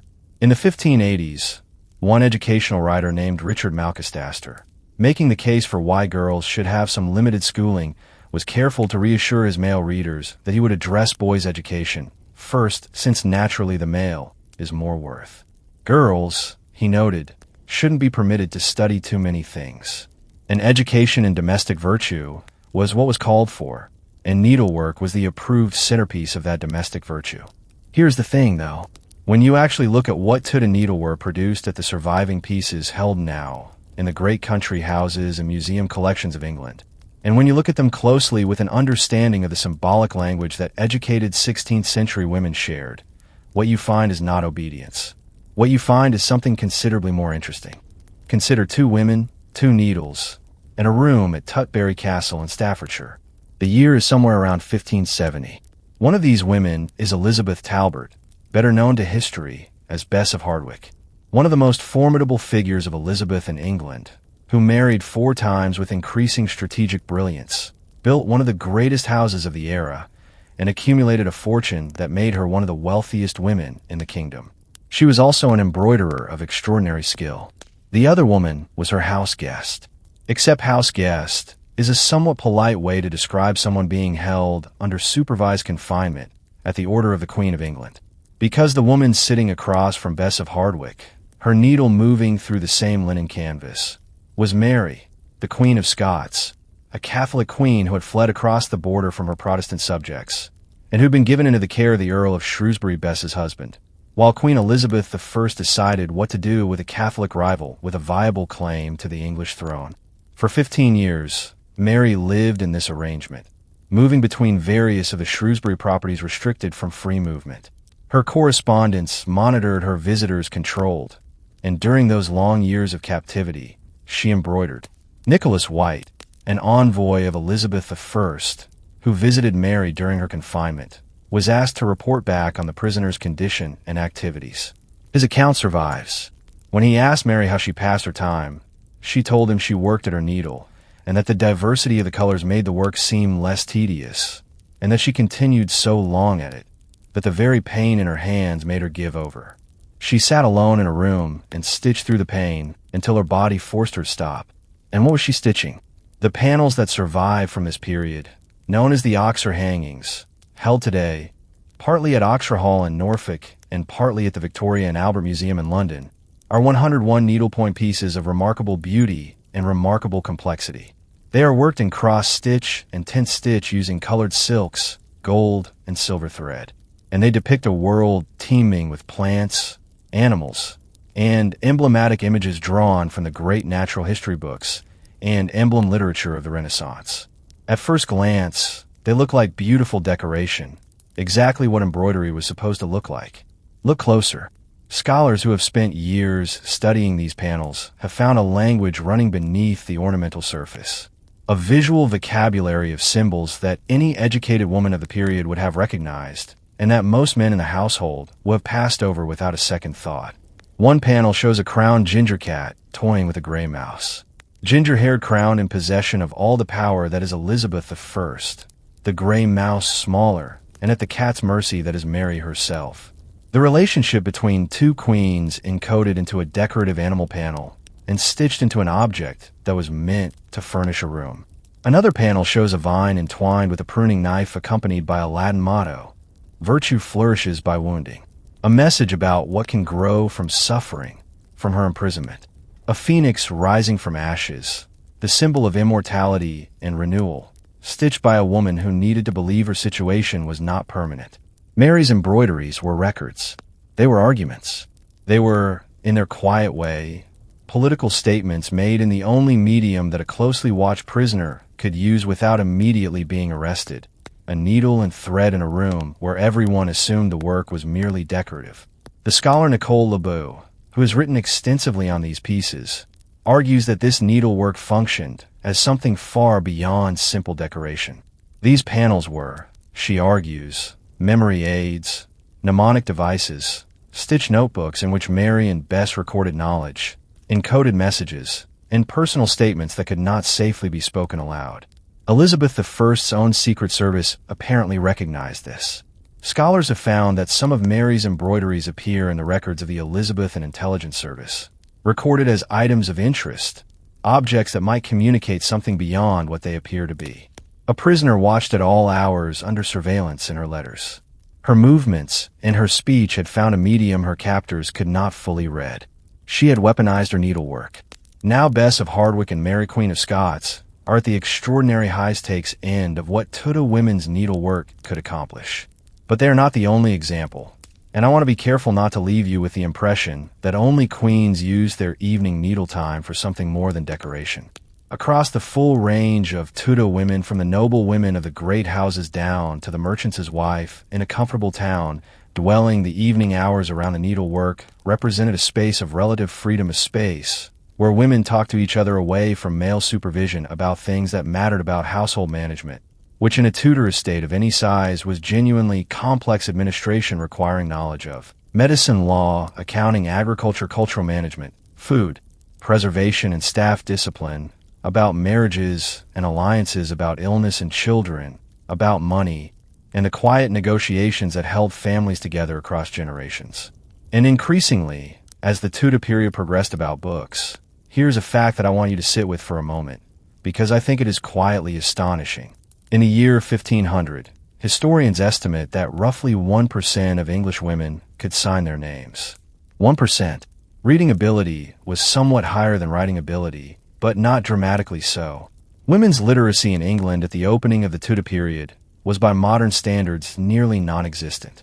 By the end of the 16th century, by the reign of Elizabeth I, that picture had changed dramatically, particularly at the upper and middling levels of society.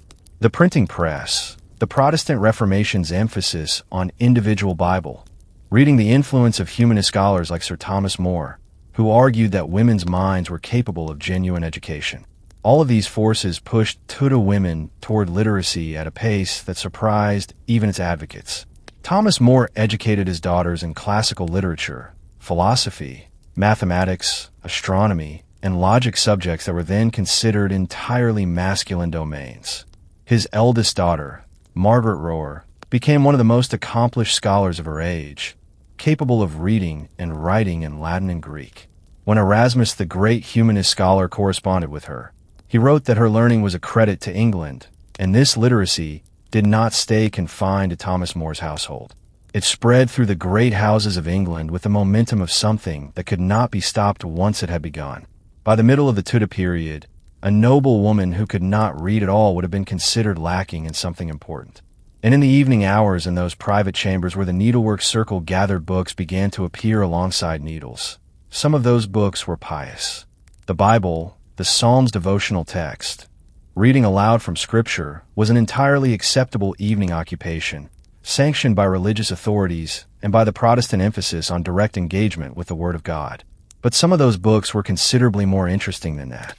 Tudor women read histories, poetry, the letters and essays of humanist scholars, classical literature translated into English, the conduct books that were supposed to tell them how to behave, which, and I find this quietly wonderful, they appear to have read with a mixture of interest and skepticism, since several surviving letters from Tudor women suggest they were perfectly capable of forming their own opinions about whether the advice they were being given was actually good. Lady Margaret Hoby and Elizabeth, and gentlewoman, whose diary from the very end of the Tudor period survives, as one of the earliest personal diaries written by a woman in English, records her evenings in a consistent pattern. Prayers, household business, and then almost every evening reading either alone or with her companions from texts she found worthwhile. She took notes. She reflected on what she had read. She were in her quiet way, a serious intellectual operating in the only form that her era made available to her private reading in a private chamber in the hours after supper. And here's the thing that strikes me most about all of this. When I step back from the specific details, the embroidered cats and the diary entries and the lit candles, and look at the shape of it, what Tudor women built in their evening hours was something that the official record of the Tudor period almost entirely missed. An intellectual and social life that ran parallel to, and often significantly deeper than the more visible world of men's politics and commerce and gaming tables. A world of shared reading, shared knowledge, shared symbolism. Networks of women who corresponded with each other, taught each other's daughters, circulated books and ideas and practical knowledge across households and across counties. Can you imagine being one of those women sitting in that fire-lit room with your needle and your book, knowing that the conversation you were having, the knowledge you were building, the symbols you were stitching into cloth, none of it would be written down in any official document. None of it would appear in the records that future historians would use to understand your error, and doing it anyway with the quiet persistence of someone who understands that the work matters, even when no one in authority is watching. Elizabeth I knew this world from the inside. Before she was queen, she translated text for practice and intellectual pleasure. She embroidered a cover for a book she gave as a gift to Catherine Parr, her stepmother, a piece of needlework that survives today, her own initials stitched into the corner. The future queen sitting with her needle in the evening, doing what girls were supposed to do, while her mind went wherever it chose. The evening hours in a Tudor woman's private chamber were never what they appear to be from the outside. They were never simply the quiet occupation of obedient hands. They were a kind of scholarship conducted in secret, a kind of politics practiced in the margins, a kind of freedom carved out of the very confinement that was supposed to prevent it. Mary, Queen of Scots, stitched her defiance in a fabric with silk thread, while her guard stood at the door and thought she was simply passing the time. and that the gap between what the needle appeared to be doing and what it was actually doing tells you everything you need to know about how Tudor women survive their evenings. The candle has burned lower since we came into this room. The conversation in the corner is quieter now, the needle moving more slowly as the hour grows late. But the household is not finished with the evening yet, not by a long way, because in those same quiet hours, as the women worked and the gamblers played and the servants settled and the musicians put their instruments away, the most fundamental ritual of the Tudor night was still to come. The preparations for sleep, the posset cup, the prayers, the curtains drawn around the bed, and a belief about sleep so strange, so unlike anything we hold today, that I think it will be the last thing you expect to hear. That is what waits for you just ahead. Of all the things we have talked about tonight, the bells and the candles, the salt cellars and the card tables, the secrets stitched into embroidery, I think the subject we're arriving at now is the one most likely to genuinely change how you understand yourself. Because what I am about to tell you concerns sleep, and not Tudor asleep as something distant and historical and safely over, but Tudor asleep as a mirror held up to something we do every night and get profoundly wrong in ways we barely know to question, because the mistake is so thoroughly baked into modern life that it has stopped looking like a mistake at all. But first, the posset. Going to bed in Tudor England was not simply a matter of lying down. Like everything else in the Tudor household, it was a process layered, intentional, and governed by a set of beliefs about the relationship between the body, the night, and what happened to a person during the hours of unconsciousness. The preparations began well before anyone actually climbed between the sheets. Supper was not to be eaten too late and not to be too heavy. This was a medical recommendation, not a social nicety. Tudor physicians working within the framework of humoral theory that governed all their understanding of the body believed that sleep was most healthful when the stomach had already completed its work. Digestion in their understanding required heat, and the sleeping body's temperature dropped. So a heavy late meal eaten just before bed was not simply uncomfortable. It was, according to the era's best medical thinking, genuinely dangerous. The undigested food would putrefy in the cooling body, generating bad vapors that would rise to the brain and produce nightmares, disturb humors, and illness. This is actually not completely wrong. As it turns out, eating heavily before sleep does interfere with both digestion and sleep quality.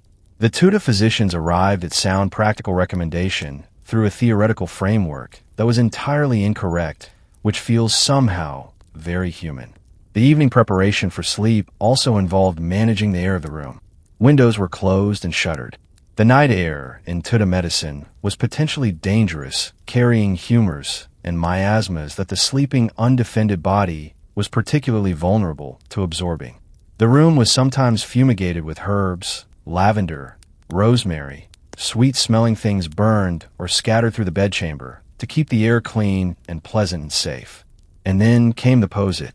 A posset was a warm drink, a bedtime drink, and it occupied a place in the Tudor evening that is genuinely difficult to translate into modern terms. It was not quite a medicine. It was not quite a treat. It was somewhere between the two, considered both pleasurable and healthful and prepared with some care. The basic Tudor posset was built on a foundation of hot milk or cream curdled with ale or wine, the acidity of the alcohol causing the milk to separate into a thick frothy custardy layer on top and a thinner warm liquid beneath. Into this went spices, cinnamon, nutmeg, ginger, sometimes sugar, sometimes an egg beaten in for richness. In the grandest households, a posset might also include a few drops of something more specific to the drinker's particular condition, a physician's recommendation for the night's preparation. One surviving Tudor ballad contains the line, "At the wakening of your first sleep, you shall have a hot drink made, a hot drink ready, and waiting for a particular moment in the night that everyone understood, a moment I'm going to come back to, because it is extraordinary." Alongside the posset, many Tudor households prepared herbal sachets to hang near the bed or to lay against the sleeper's body during the night. Lavender, the most beloved of all Tudor sleep herbs for its cooling, calming properties. Rose and chamomile for similar reasons. And sometimes in households where a more potent preparation was warranted, a small amount of dried poppy, which was understood to promote deep and restful sleep, and whose sedative properties, unlike the Baroque theoretical scaffolding of humoral medicine, were entirely real. The herbal knowledge involved in preparing these sachets was held primarily by women. The housekeeper, the mistress of the household, the women who managed the still room where herbs were distilled, preserved, and prepared. One of the most important household management books of the era. Jesus Markham's The English Housewife, published in 1615, but reflecting practices that had been in place for decades before, discusses sleep preparations and herbal remedies with the same practical authority it brings to bread making, baking, and meat preservation. A well-run household managed its sleeping hours with the same competence it brought to everything else. Then came prayers. This is not incidental. In a Tudor household of any faith, and faith mattered enormously in a century that had seen the English church tear itself apart and reassembled twice within living memory. The evening prayers before sleep were not optional. They were the non-negotiable hinge between the waking day and the vulnerable hours of sleep. The prayers asked for protection through the night, asked for the guarding of angels, asked that the soul, which in Tudor understanding was particularly exposed during sleep when consciousness receded and the ordinary defenses of the waking mind were lowered, would be kept safe from whatever moved through the darkness. The specific content of those prayers changed dramatically across the Tudor period. Under Henry VIII and the early Henry VIII, they were Catholic Latin formal, directed through the Church.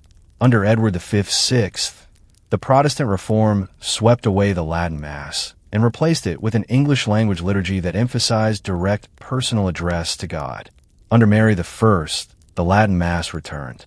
Under Elizabeth I, the Protestant settlement held, and the prayers were English and Protestant.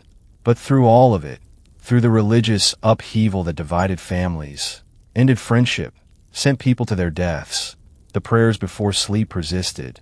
The specific words changed. The impulse never did. Because lying down in the dark in a room without light, on the edge of unconsciousness in a world where illness could take you in the night, and you might not wake the desire to ask something larger than yourself to watch over you, is not a product of religious doctrine. It is simply human. Now I want to tell you about the thing that I find most remarkable about Tudor sleep, the thing that I mentioned earlier and held back deliberately because I wanted you to have heard the rest first. The Tudors did not sleep the way we sleep, not in the sense that they slept on different beds or in different positions, though we will get to that, but in a much more fundamental sense, in a sense that reaches into the architecture of the night itself.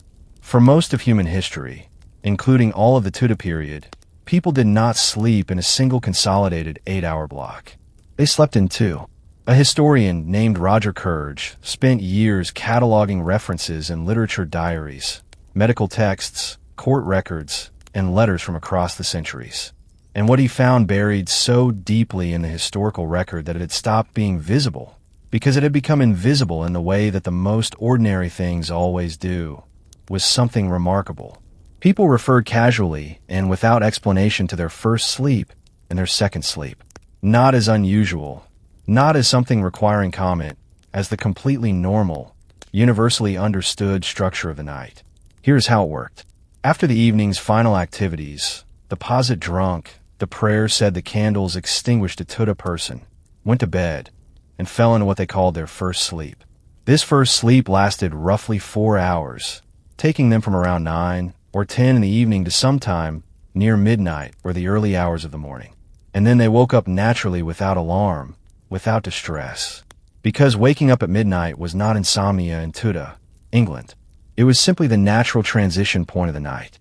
The period between first sleep and second sleep was called the watch, or simply the waking. And the people who described it in their letters and diaries and medical texts describe it not as a problem to be solved, but as a distinct time of the night with its own character and its own appropriate activities. Some people use the watch for prayer, rising from bed, kneeling in the dark, the midnight quiet, providing a kind of solitary contemplation that the busy day never offered. This was in fact specifically encouraged by religious writers of the period who saw the midnight waking as a natural gift, an hour carved out of the night for the soul's conversation with God. Others used it to talk quietly in the dark with whoever shared their bed or their room. And here I want to pause for a moment, because this detail does something to me every time I think about it. Imagine waking at midnight in the dark and talking with the person next to you. Not about logistics, not about tomorrow's problems, but the kind of loose, drifting, unguarded talk that only happens when you're half asleep and the world is gone completely quiet. The kind of conversation that cannot happen in the middle of the day because daily life is too loud and too purposeful. The kind where you sometimes say the most honest things you will say all week precisely because you are too tired to be strategic. Tudor couples waking together in the interval between their two sleeps had this conversation as a regular feature of their nights, not an accident of insomnia, a built-in space for it.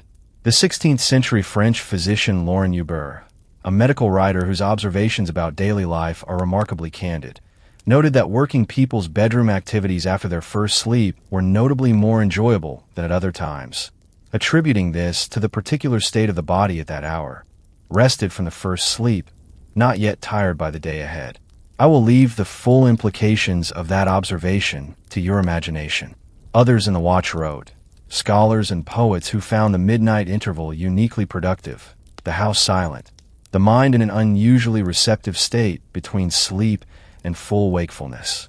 The brain, as modern sleep researchers have since confirmed, does produce different chemistry in the interval between sleep phases, a state that some describe as genuinely closer to meditation than either full sleep or full wakefulness. Prolactin levels, the pituitary hormone associated with calm and contentment, are measurably elevated during this period. The Tudor scholar writing at his desk at 1 o'clock in the morning by the light of a single candle was not an insomniac. He was inhabiting a natural human state that his era had space for, and that ours largely does not.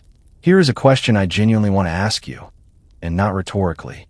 Do you ever wake up in the middle of the night around midnight or 1 or 2 in the morning and lie there feeling vaguely guilty about it, wondering if something is wrong with you, counting the hours you've left, and calculating how tired you will be?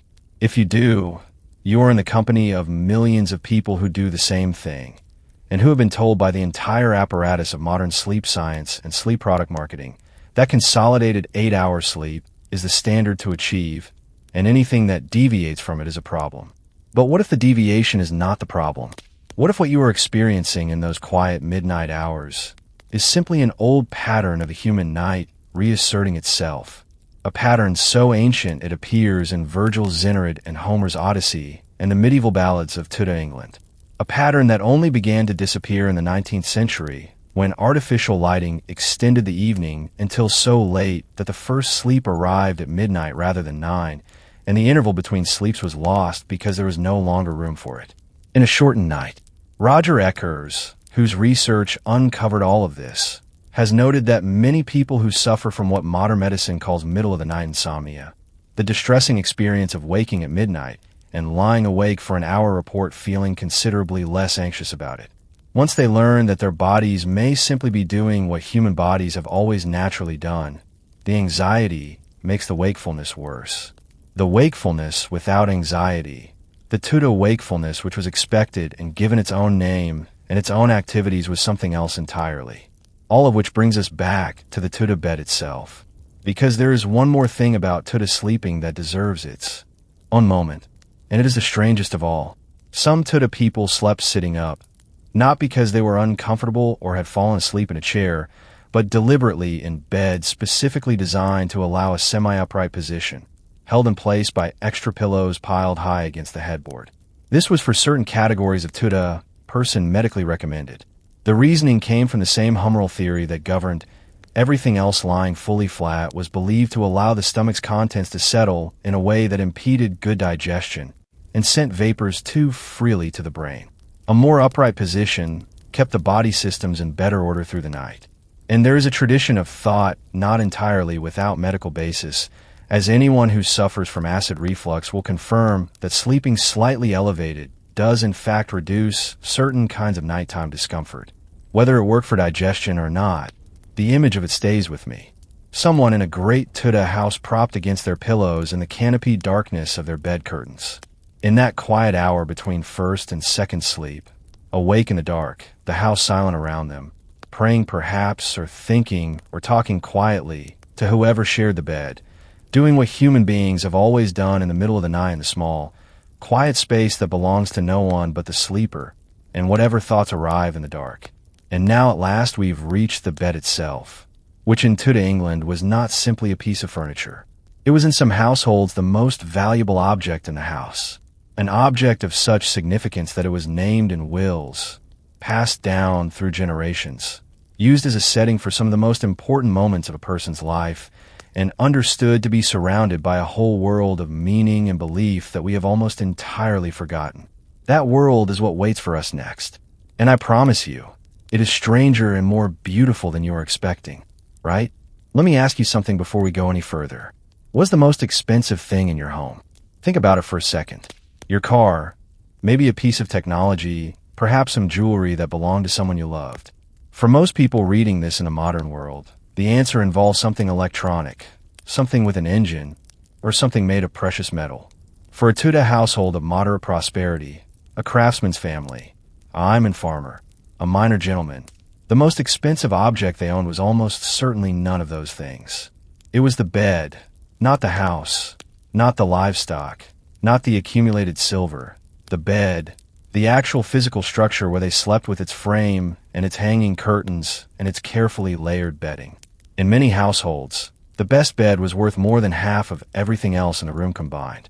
In some, it was explicitly described in wills, left to a specific person with care and legal formality as the inheritance that mattered most. A woman named Marjorie Runn in the year 1540 left her son Geoffrey a red and green bed canopy in her will. He already had the bed itself. The canopy was valuable enough on its own to be a named bequest. The bed was the center of the Tudor domestic universe. And understanding what the bed actually was and what happened in it takes you somewhere entirely unexpected. To begin with, the Forrester bed that we associate with Tudor England did not arrive fully formed at the beginning of the period. It evolved during the 16th century, becoming more elaborate and more socially significant as the Tudor era progressed. Before the chimney changed, the architecture of English houses' beds had largely been communal sleeping arrangements, straw mattresses on the floor, or simple frames barely raised above the rush-covered ground used by everyone in the household together. But once chimneys allowed rooms to be divided, once privacy became architecturally possible, the bed transformed. The great four-poster of the Tudor period was built to be a room within a room. Picture it. A massive oak frame, sometimes with posts 18 in diameter, carved with the family's coat of arms, with hunting scenes, with figures of men and monsters that would have been painted in bright colors, originally vivid reds and greens that we no longer see because the paint has long since flaked away. Above a wooden canopy called a tester, and from the tester hanging down on all four sides curtains. Heavy woolen curtains in winter drawn, closed around the sleeper. Lighter linen curtains in summer still drawn. These curtains were not decorative. They were functional in a way that goes deeper than just warmth. Though warmth mattered enormously in a Tudor house, where the fire in the corner could not hope to heat a large room through a November night. The curtains enclosed the bed into a separate, defensible private space. Within the curtains, you were in your own small world. The drafts of the room could not reach you. The movements and sounds of other people in the chamber, the servant who might be sleeping on a truckle bed nearby, ready to respond to the household's nighttime needs, were muffled, reduced, kept at a respectful remove. For people who had grown up in a world where privacy was barely a concept, the closed curtains of a four-poster bed were the closest thing to genuine solitude that daily life offered. And in a culture that had no other word for a private room than inner chamber, that enclosed space carried enormous weight. The bed was also where life began and ended. This is something that our era has almost entirely outsourced to hospitals and care facilities. And the shift is so complete that we barely notice what we have lost or perhaps what we have gained depending on how you look at it. But in Tudor England, the bedroom was not primarily a place for nighttime sleep. It was the room where a woman gave birth, attended by midwives and the women of the household. It was the room where the seriously ill lay through their recovery or their dying. It was the room where the dead were laid out before burial. The historian Lucy Worley has written that sleeping alone in a grand Tudor bed would have felt lonely rather than luxurious because the bed was understood to be a social space, a place where important things happened in company.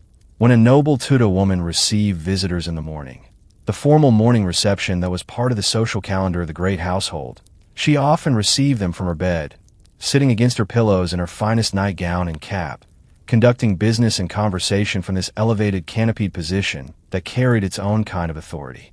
The French Queen Catherine de' Medici, who influenced the culture of courts across Europe through the 16th century, conducted her morning audiences from her bed as a matter of course. Elizabeth I received her closest advisors in her bedchamber. The bed was not where you retreated from the world.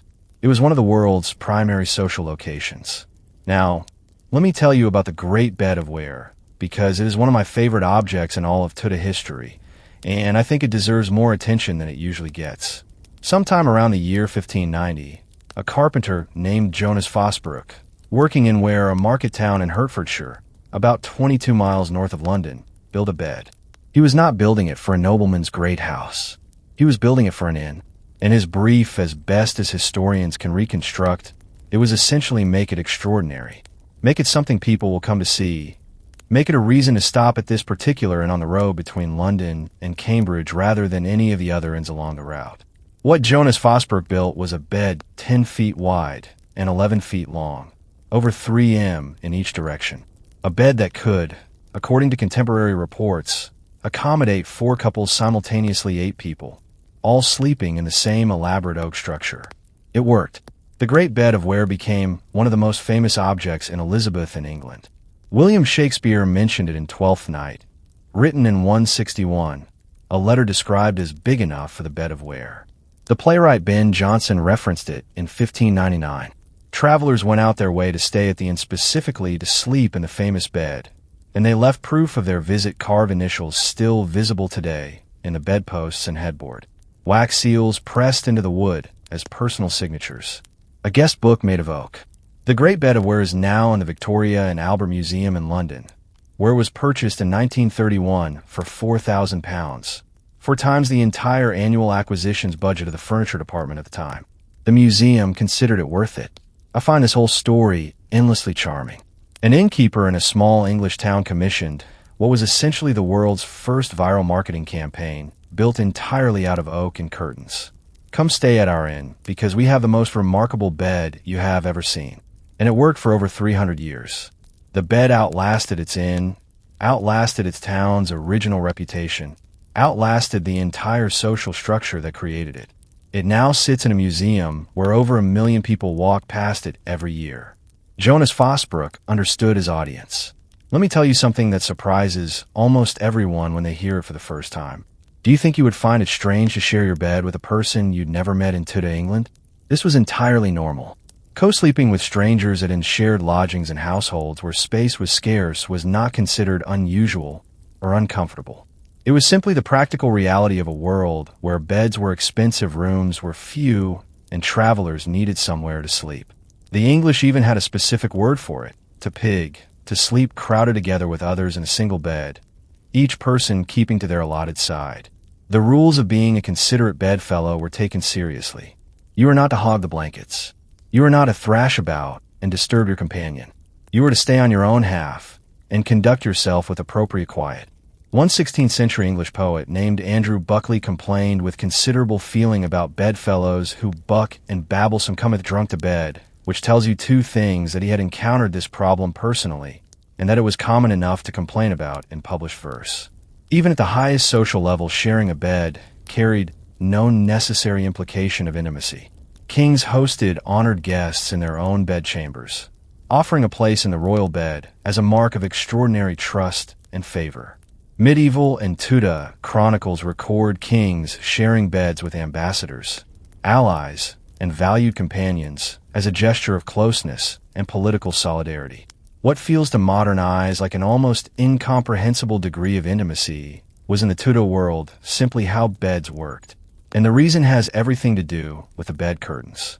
Because once those curtains were drawn closed around you, once you were enclosed within that small, warm world of embroidered linen and heavy wool, the question of who else was in the outer room, or even who else was on the other side of the same mattress, became considerably less relevant. You were in your space, they were in theirs. The curtains were the walls. Within those walls, the Tudor sleeper had one more ritual to observe before sleep could finally come. The sleeping position. Tudor physicians were extremely specific about how a person should lie. The body's right side was considered hotter than the left because the liver which generated warmth sat on that side. Therefore, the recommended procedure was to lie first on the right side, allowing the stomach to be warmed by the liver's heat, aiding the process of digestion. Then after some time, to turn to the left side for the second half of the night when the stomach's work was done and the cooler position was more appropriate. Sir Thomas Eliot, the humanist scholar and ambassador to Henry VIII, wrote in his influential health care guide, The Castell of Health, published in the 1530s and reprinted repeatedly throughout the century, that perfect sleep made the body fatter, the mind more quiet and clear. He recommended pillows to keep the head slightly elevated for the same digestive reasons that governed everything else about Tudor sleep. What he absolutely did not recommend, and what multiple Tudor medical writers warned against in terms of some urgency, was sleeping with your mouth open. The belief was not merely that open-mouth sleeping was undignified. The genuine medical concern was that sleeping with an open mouth invited spirits to enter. Not metaphorically, literally. The open mouth of the sleeping body was understood to be a gap in the defenses through which entities of unclear but definite malevolence could slip. This is not completely fanciful.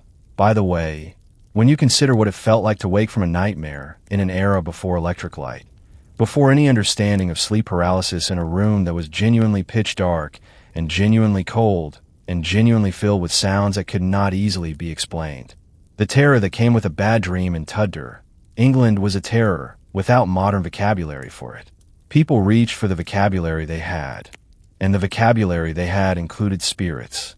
Here is what I want you to take from all of this as you lie wherever you are lying right now. The Tudor bed with its curtains and its carvings, its multiple mattresses and its carefully positioned sleeping bodies, its prayers and its posit, and its expectation of a midnight waking was the most intensely designed sleeping environment in history up to that point. Every element of it had been thought about. Every layer of bedding had a purpose. Every ritual that surrounded it existed because sleep was understood to matter to the body, to the soul, to the household's entire well-being. Sleep was not what happened when the day ran out. Sleep was managed, curated, prepared for with the same care that Tudor people brought to their food and their religion and their social hierarchies. And the care made sense because in a world where illness could take you in the night, where fire could start in a closed room, where the dark carried genuine dangers that no amount of rational explanation could entirely dispel, the bed was the place where you were most vulnerable. And the Tudors, being people who took vulnerability seriously, took the bed seriously in return. The curtains are drawn around the bed now. The candles are out. The posset cup has been set aside. The prayers have been said. And in the houses of Tudor England, across every level of society, from the highest to the lowest, the first sleep is beginning. But there is still one room we have not entered. One part of the night that has its own particular darkness and its own particular weight. The spiritual life of the Tudor household after dark, where the fear that sat underneath everything else about this era finally came fully into the open. Because the Tudor did not simply fear the dark for practical reasons. They feared it because they genuinely believed something lived in it. And what they believed and how they protected themselves is unlike anything you're probably expecting. Something has been waiting quietly underneath everything we've talked about tonight. Underneath the music and the card games. Underneath the embroidery and the servant hierarchies and the careful bedtime rituals. There's a layer of Tudor life that we've been circling for hours without walking directly into the fear. Not the ordinary fears that people in every century carry. Fear of illness, of poverty, of losing someone they love. Those are universal and eternal, and Tudor people had them in full measure. I mean, the specific very Tudor fear that lived in the dark hours after the household was settled and the last candle was out. The fear that was not superstition in the pejorative sense, not mere ignorance or backwardness, but a sophisticated, internally consistent, theologically grounded belief about what the darkness actually contained. Because for Tudor people, the night was not empty. The night was full. And what filled it was something that the rational Protestant, increasingly literate 16th century, could not quite bring itself to dismiss, however hard it tried and however cleverly it reasoned. Let me start with something that was discovered in October of 2024, because it is one of the most vivid pieces of evidence we have for what I am about to describe.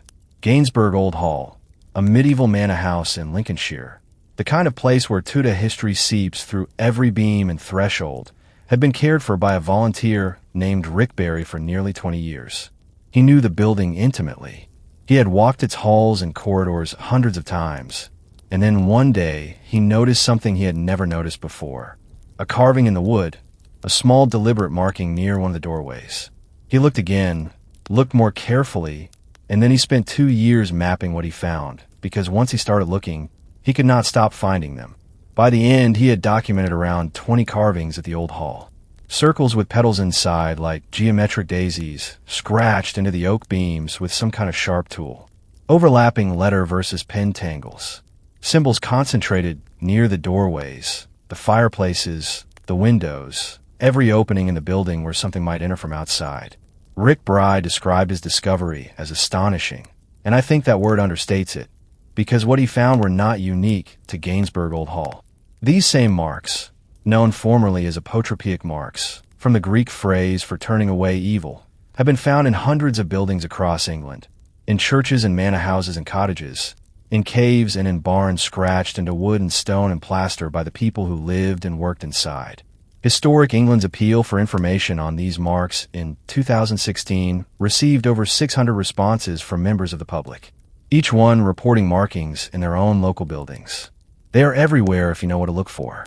They have been there for 500 years, carved quietly into the fabric of the places where people lived. And the reason they were carved is one of the most human stories I know. The people who scratched these marks into their walls and door frames were not uneducated. They were not primitive. Many of them could read. Many of them went to church every week, prayed sincerely, and took their religion seriously.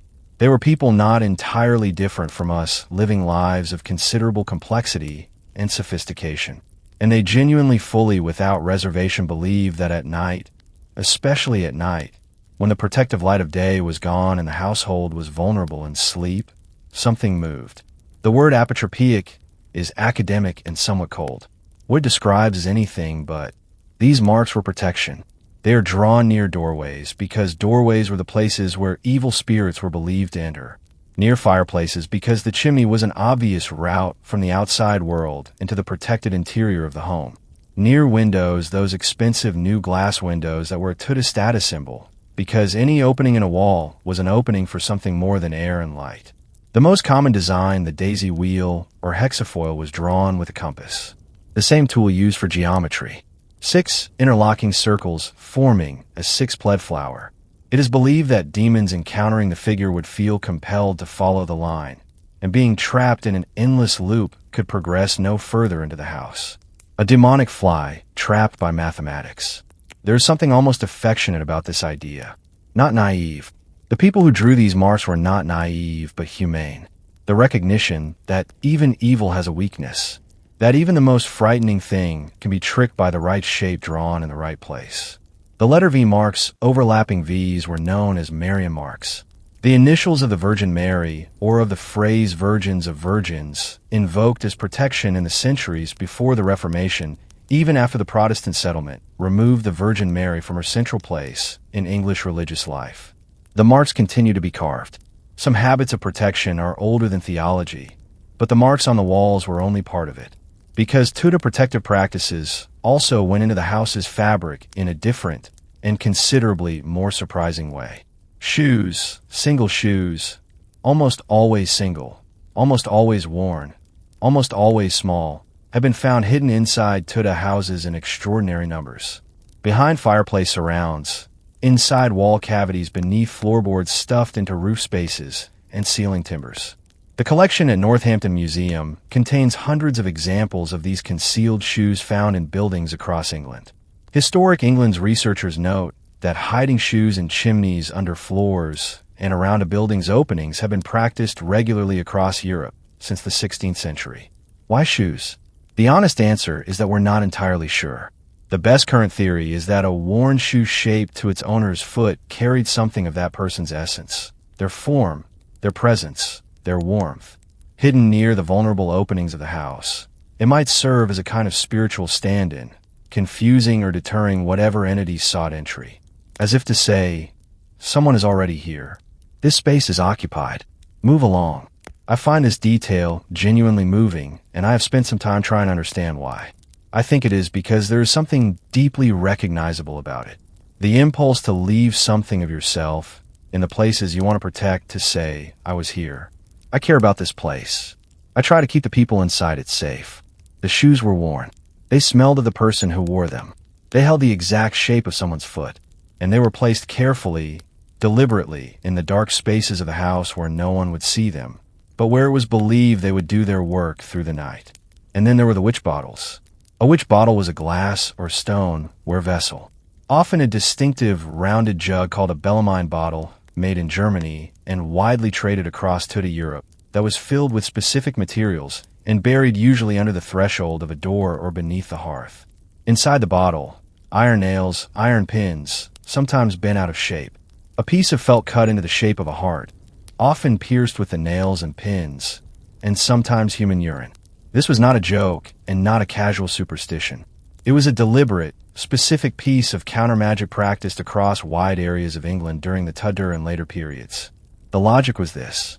The bottle buried, where someone entering the house must walk over, would intercept a spell directed at the household and redirect it back to its source. The urine was the essential personal element. It connected the bottle specifically to the person being protected. The nails and pins were the weapons that would wound whatever the spell traveled through. Hundreds of these bottles have been found in archaeological excavations of Tudor and Elizabethan properties. They were not the work of fringe practitioners of dark arts. They were household objects made by ordinary people, used in ordinary houses alongside the prayers and the church attendance and the Bible reading that were equally normal features of Tudor life. This is the thing I keep returning to. The Tudor belief system was not fragmented. Prayer and protective marks, the Bible, and the hidden shoe, the minister's Sunday sermon, and the witch bottle under the hearthstone. These were not contradictory. They were complementary. They addressed different dimensions of the same problem, which was that the world contained forces not fully immutable to rational control, and that a sensible person used every available tool against them. As I reflect on all of this, and I want to be honest about something here, because I think it matters, I do not find the Tudor fear of the dark laughable. I find it illuminating. Think about what Tudor people were working with. No street lighting. Genuine total darkness from sunset to dawn for much of the year. A world in which disease could take a child in 48 hours, and no one could explain why. In which harvest failed without comprehensible cause. In which the religious world they had grown up in was being dismantled and rebuilt around them in ways that left people unsure for decades at a time of what was true and what was not. In that context, the belief that something moved in the darkness and the systematic, ingenious effort to protect the household against it was not superstition. It was good sense applied within the available framework. And here's the other thing. The historian Keith Thomas, who wrote what remains one of the definitive studies of magic and religion in Tudor and Stuart, England, observed that the widespread practice of protective magic in the 16th century was actually most intense during a period of significant social disruption, the years when the Reformation was dismantling the old Catholic structures of protection. The Church had previously offered prayers, holy water, blessed objects, the intercession of saints, a whole elaborate spiritual infrastructure for protecting people and places from harm. When that infrastructure was removed, people did not simply stop needing protection. They found other means. The witch bottles and the apotropaic marks multiplied precisely in the decades when the old protections were stripped away, which tells us something not about superstition, but about need. The need to feel that the house is protected, that the people inside it are shielded, that whatever moves through the darkness outside cannot simply walk in through the door. That need has not gone away. Now, let me tell you something specific about one building, because I think it brings all of this to life in a way that abstractions cannot. Gainsborough Old Hall, the manor house where Rick Barry spent 2 years finding those 20 carved marks, was once visited by Henry VIII himself. The king, who officially abolished the Catholic Church's protective structures in England, stayed the night in a building whose inhabitants had carved their own protections into the very wood they slept under. The marks in Gainsborough Old Hall are concentrated particularly in the servants' wing, not the grand chambers, not the prestigious rooms where honored guests would sleep. The servants' wing, the people who cared for the house, who woke before dawn and worked until the household slept, who knew every corridor and every dark corner. Those were the people who spent the most time scratching protective symbols into the beams. I think about that a lot. Whether it was because they were more afraid, more exposed to the night in their work, or because they were more pragmatic, or because the marks were simply their particular contribution to the household's defense, while their employers used other means. I don't know, but the concentration of protection in the servants' wing feels like a kind of authorship. The marks that say we were here, and we tried. The fire settled now to its lowest, most patient coals. The candles are at their stubs. Somewhere in the house, the first sleep is beginning. And in the morning, when the household wakes, the scullery maid first, then the kitchen staff, then the family above each in their proper order. The night will have passed. The marks will have done their work or not. The shoes hidden in the chimney will have held their silent vigil. But before the morning comes, there is one more thing the night watch has to offer. One more keeper of the household's hours, who's been moving through this story in the background since the very beginning. The person who never fully sleeps so that everyone else can. That is where we are going next. While the household was sleeping or trying to sleep or lying awake in that quiet interval between first and second sleep, the city was not. The city was working.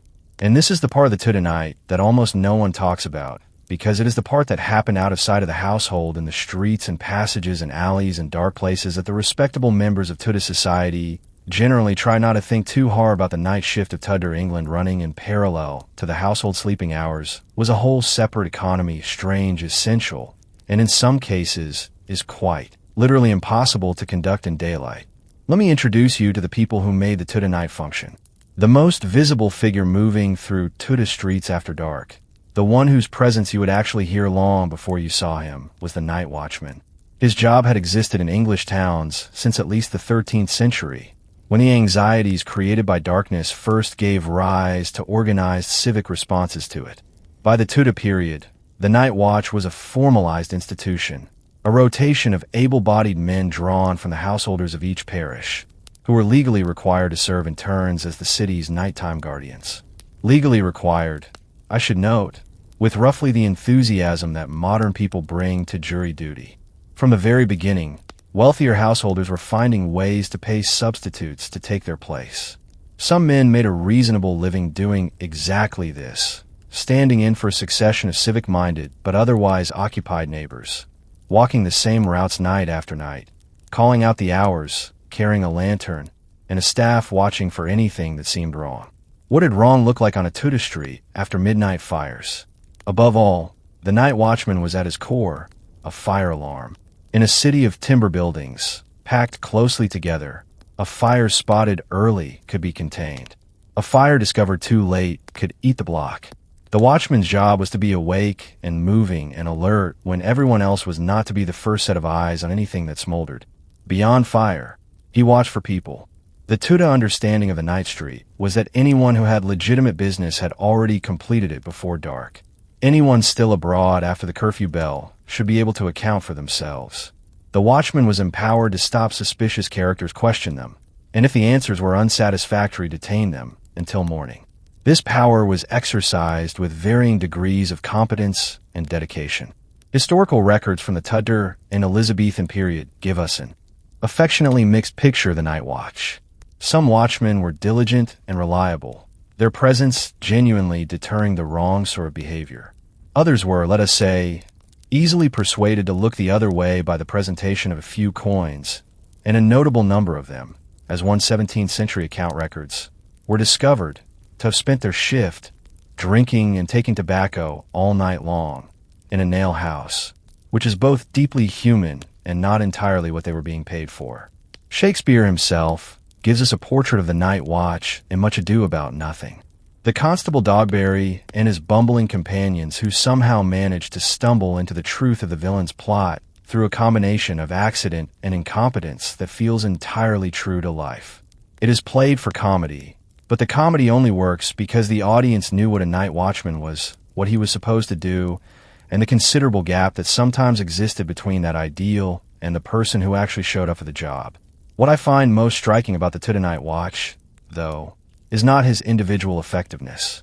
It is what his existence tells us about the fundamental anxiety of the Tudor night time. Every town in Tudor England had some version of this. A person or a rotation of persons whose specific job was to be awake when everyone else was sleeping, to hold vigil over the vulnerability of the collective, to be the eyes of the community through the hours when eyes were closed. There is something deeply communal about it that we have entirely lost. We have individual home security systems, individual alarm systems, individual everything. The idea of your neighborhood organizing a rotating nighttime patrol, not in a crisis, just as a regular feature of civic life, is almost inconceivable today. But in Tudor England, it was just the arrangement. And the person walking that route in the dark, calling out the hours, carrying his lantern through streets that smelled of wood smoke and animals and everything. The daytime managed to disguise that person was doing something that mattered. He was the proof that the community intended to take care of itself through the night. Now I want to talk about a different kind of Tudor night worker. One whose contribution to daily life was absolutely indispensable, and who has been almost entirely written out of the historical record for reasons that I think have everything to do with the nature of their particular service. Their official name, which entered use during the Tudor period, was gong farmers. Their actual job was emptying cesspits. In Tudor England, in an era before modern sewage systems, before underground pipes, before anything resembling the sanitation infrastructure we take entirely for granted, the waste produced by a household went somewhere specific into a pit, usually dug beneath or beside the house. And that pit over time filled up. What happened when it filled up was the problem. The solution was the gong farmer. The word gong was the Tudor term for a privy, and its contents derive from the Old English word for going in the same polite euphemistic tradition that English has always maintained for this particular subject.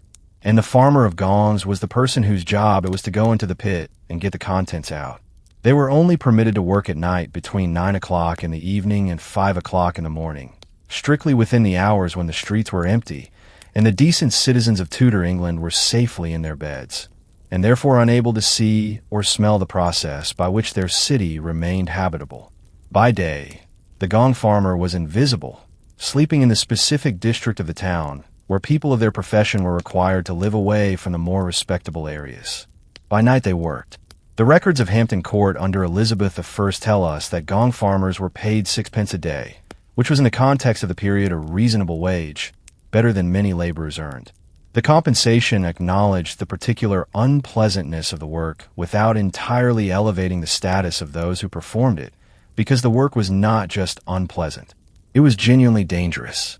Coroner's reports from the Tudor period, and the fact that coroner's reports mention this at all, is telling record cases of gong farmers dying from asphyxiation. The fumes produced in deep confined cess pits could overwhelm a man before he understood what was happening. The gong farmer employed young boys to lower buckets into the deepest pits and to work in the most confined spaces because a boy could fit where a man could not. There is a specific piercing sadness in that detail that I do not want to gloss over. Young boys lowered into cesspits in the dark in Tudor England so that the city could function. The next time anyone tells you that history was simpler and more straightforward than the present, I want you to think about that boy. But let me also tell you what happened to the night soil once it was collected. Because this is one of those moments where Tudor England reveals itself to be a society of genuine resourcefulness, one in which almost nothing was truly wasted, even the things that modern sensibility would most prefer to put as far out of sight and mind as possible. The waste collected by gong farmers loaded into carts and hauled out through the city gates in the nighttime hours was taken to the surrounding farmland, where it was used as fertilizer. This was not primitive practice. It was sound agricultural knowledge. The same principle was understood in agricultural societies across Europe and Asia. Human waste properly managed returned nutrients to the land that grew the food that sustained the city. Some of it served other purposes. Stale urine collected separately from household chamber pots was sold to leather workers and dyers and linen bleachers. The Tudor linen bleaching process that Part 3 of our evening touched upon, remember, used urine precisely because of its chemical properties. Nothing was accidental in this economy. Everything moved from one use to another, even the things you least expected. And now I want to bring you back, inside the household for a moment, because there were nighttime workers within the walls as well as outside them. Think about what the household needed to be ready by morning. The bread. In Tudor England, bread was not something you simply bought. In many households, and in every inn and tavern, an establishment of any size, bread was made fresh, and made fresh meant that someone had to start the process during the night. Yeast needed time to work. Dough needed time to rise. The bread that appeared on the table at breakfast was the result of work that had begun in the darkness in the kitchen. While the rest of the household was sleeping, the Tudor baker working through the night in a kitchen lit by fire and a single tallow candle, the dough rising on the table beside him, the oven heating slowly to the temperature needed, was performing one of the fundamental acts of the household, keeping the chain of nourishment unbroken, ensuring that when the morning came and the household descended from its beds, there would be something on the table that made all of it worthwhile. There's a kind of devotion in that I find genuinely beautiful. Not devotion in a dramatic sense, just the quiet, stubborn, entirely unglamorous devotion of someone who turns up in the dark and does the work that needs to be done before anyone else is awake, so that when the day begins, it can begin properly. Have you ever been the only person awake in a house where everyone else is sleeping? That specific particular quiet of 2 or 3 in the morning when the world outside is at its stillest, and the people you love are somewhere in the dark behind closed doors, their breath slow and regular, and you're the one who is awake. There is something in that state that is almost meditative, a heightened awareness of the house itself, its particular sounds and temperatures, a feeling of being its temporary guardian, its single open eye. I think about that feeling when I think about the Tudor night workers, the watchman calling the hours in empty streets, the baker's hands moving through the dough while the household sleeps, the gong farmer in the darkness outside the walls, carrying the weight of the city's night. They were the continuity, the unbroken thread between one day and the next. The night watch was not only a civic function. It was the household's quiet agreement with itself that the dark hours would be tended, that someone would be paying attention, that the city would not simply be abandoned to whatever moved through the darkness between midnight and dawn. And as the watch began its last rounds of the night, as the baker shaped his final loaves and slid them into the oven, as the household's fires banked under their metal covers began their slow revival, the Tudor night was approaching the moment it had been, moving toward be all along. Not quite morning, not yet morning, but close enough that the darkness had changed quality, close enough that the birds and their intelligence had already begun.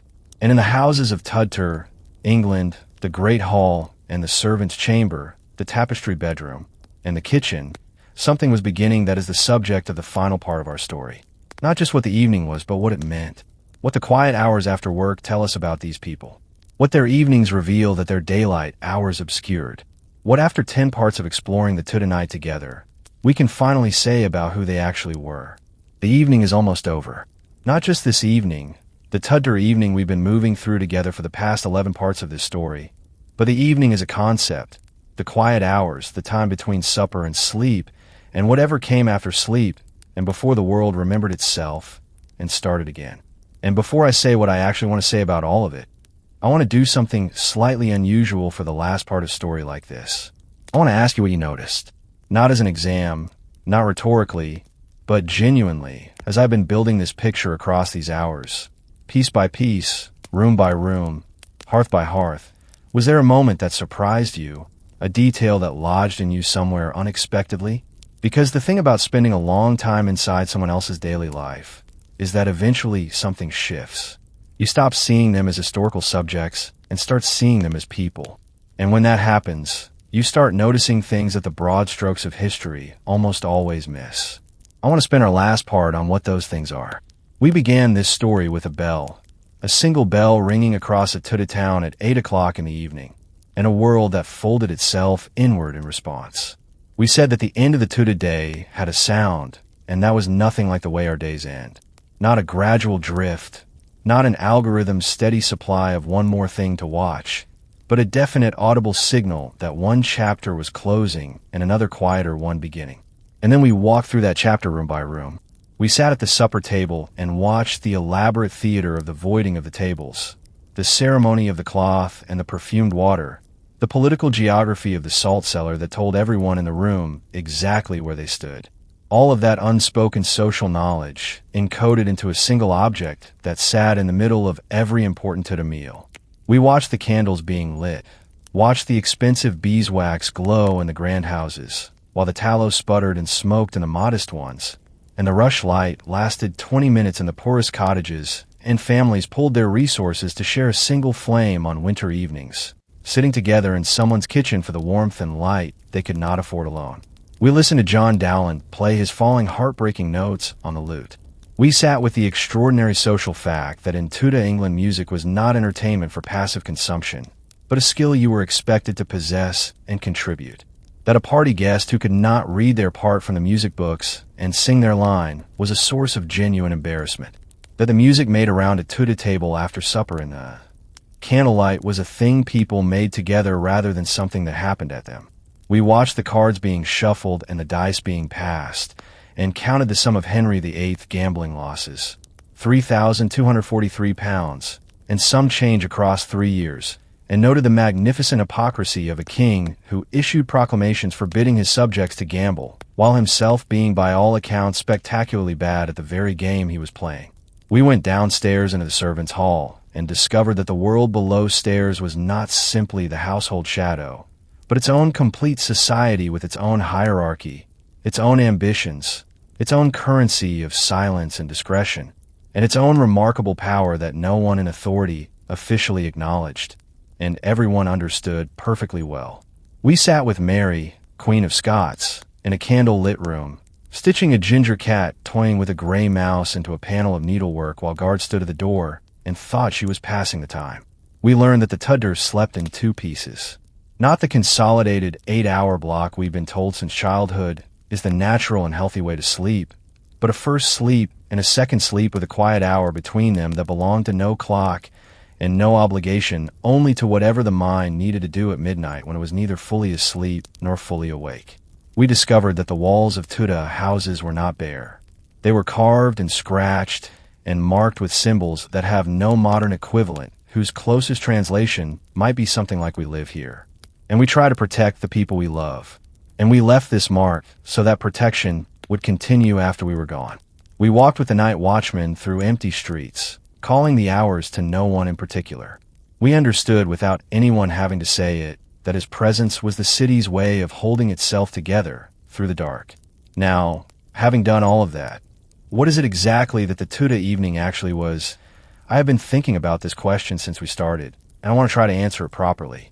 The Tudor evening was what happened when the organizing principle of the day-work duty production performance hierarchy, made visible and functional briefly, stepped back just briefly, because in Tudor England the hierarchy never fully disappeared.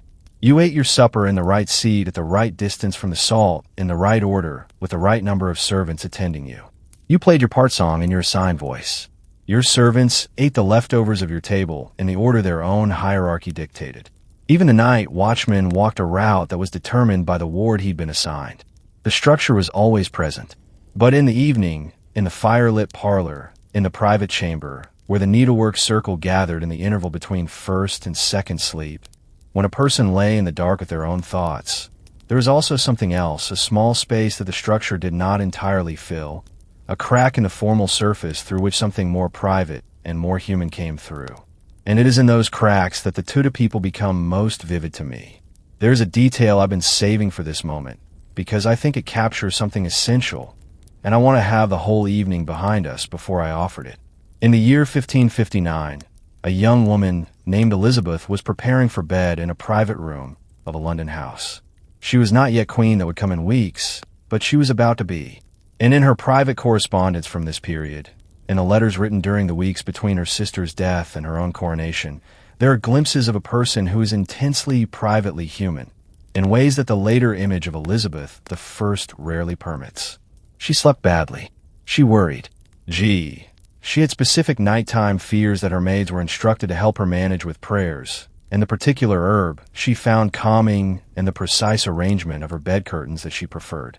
She was in the private hours of the evening, a person managing the terror of what was about to happen to her life with the same modest tools that every Tudor person used: lavender prayer, closed curtain, and the hope that the morning would bring slightly more courage than the night.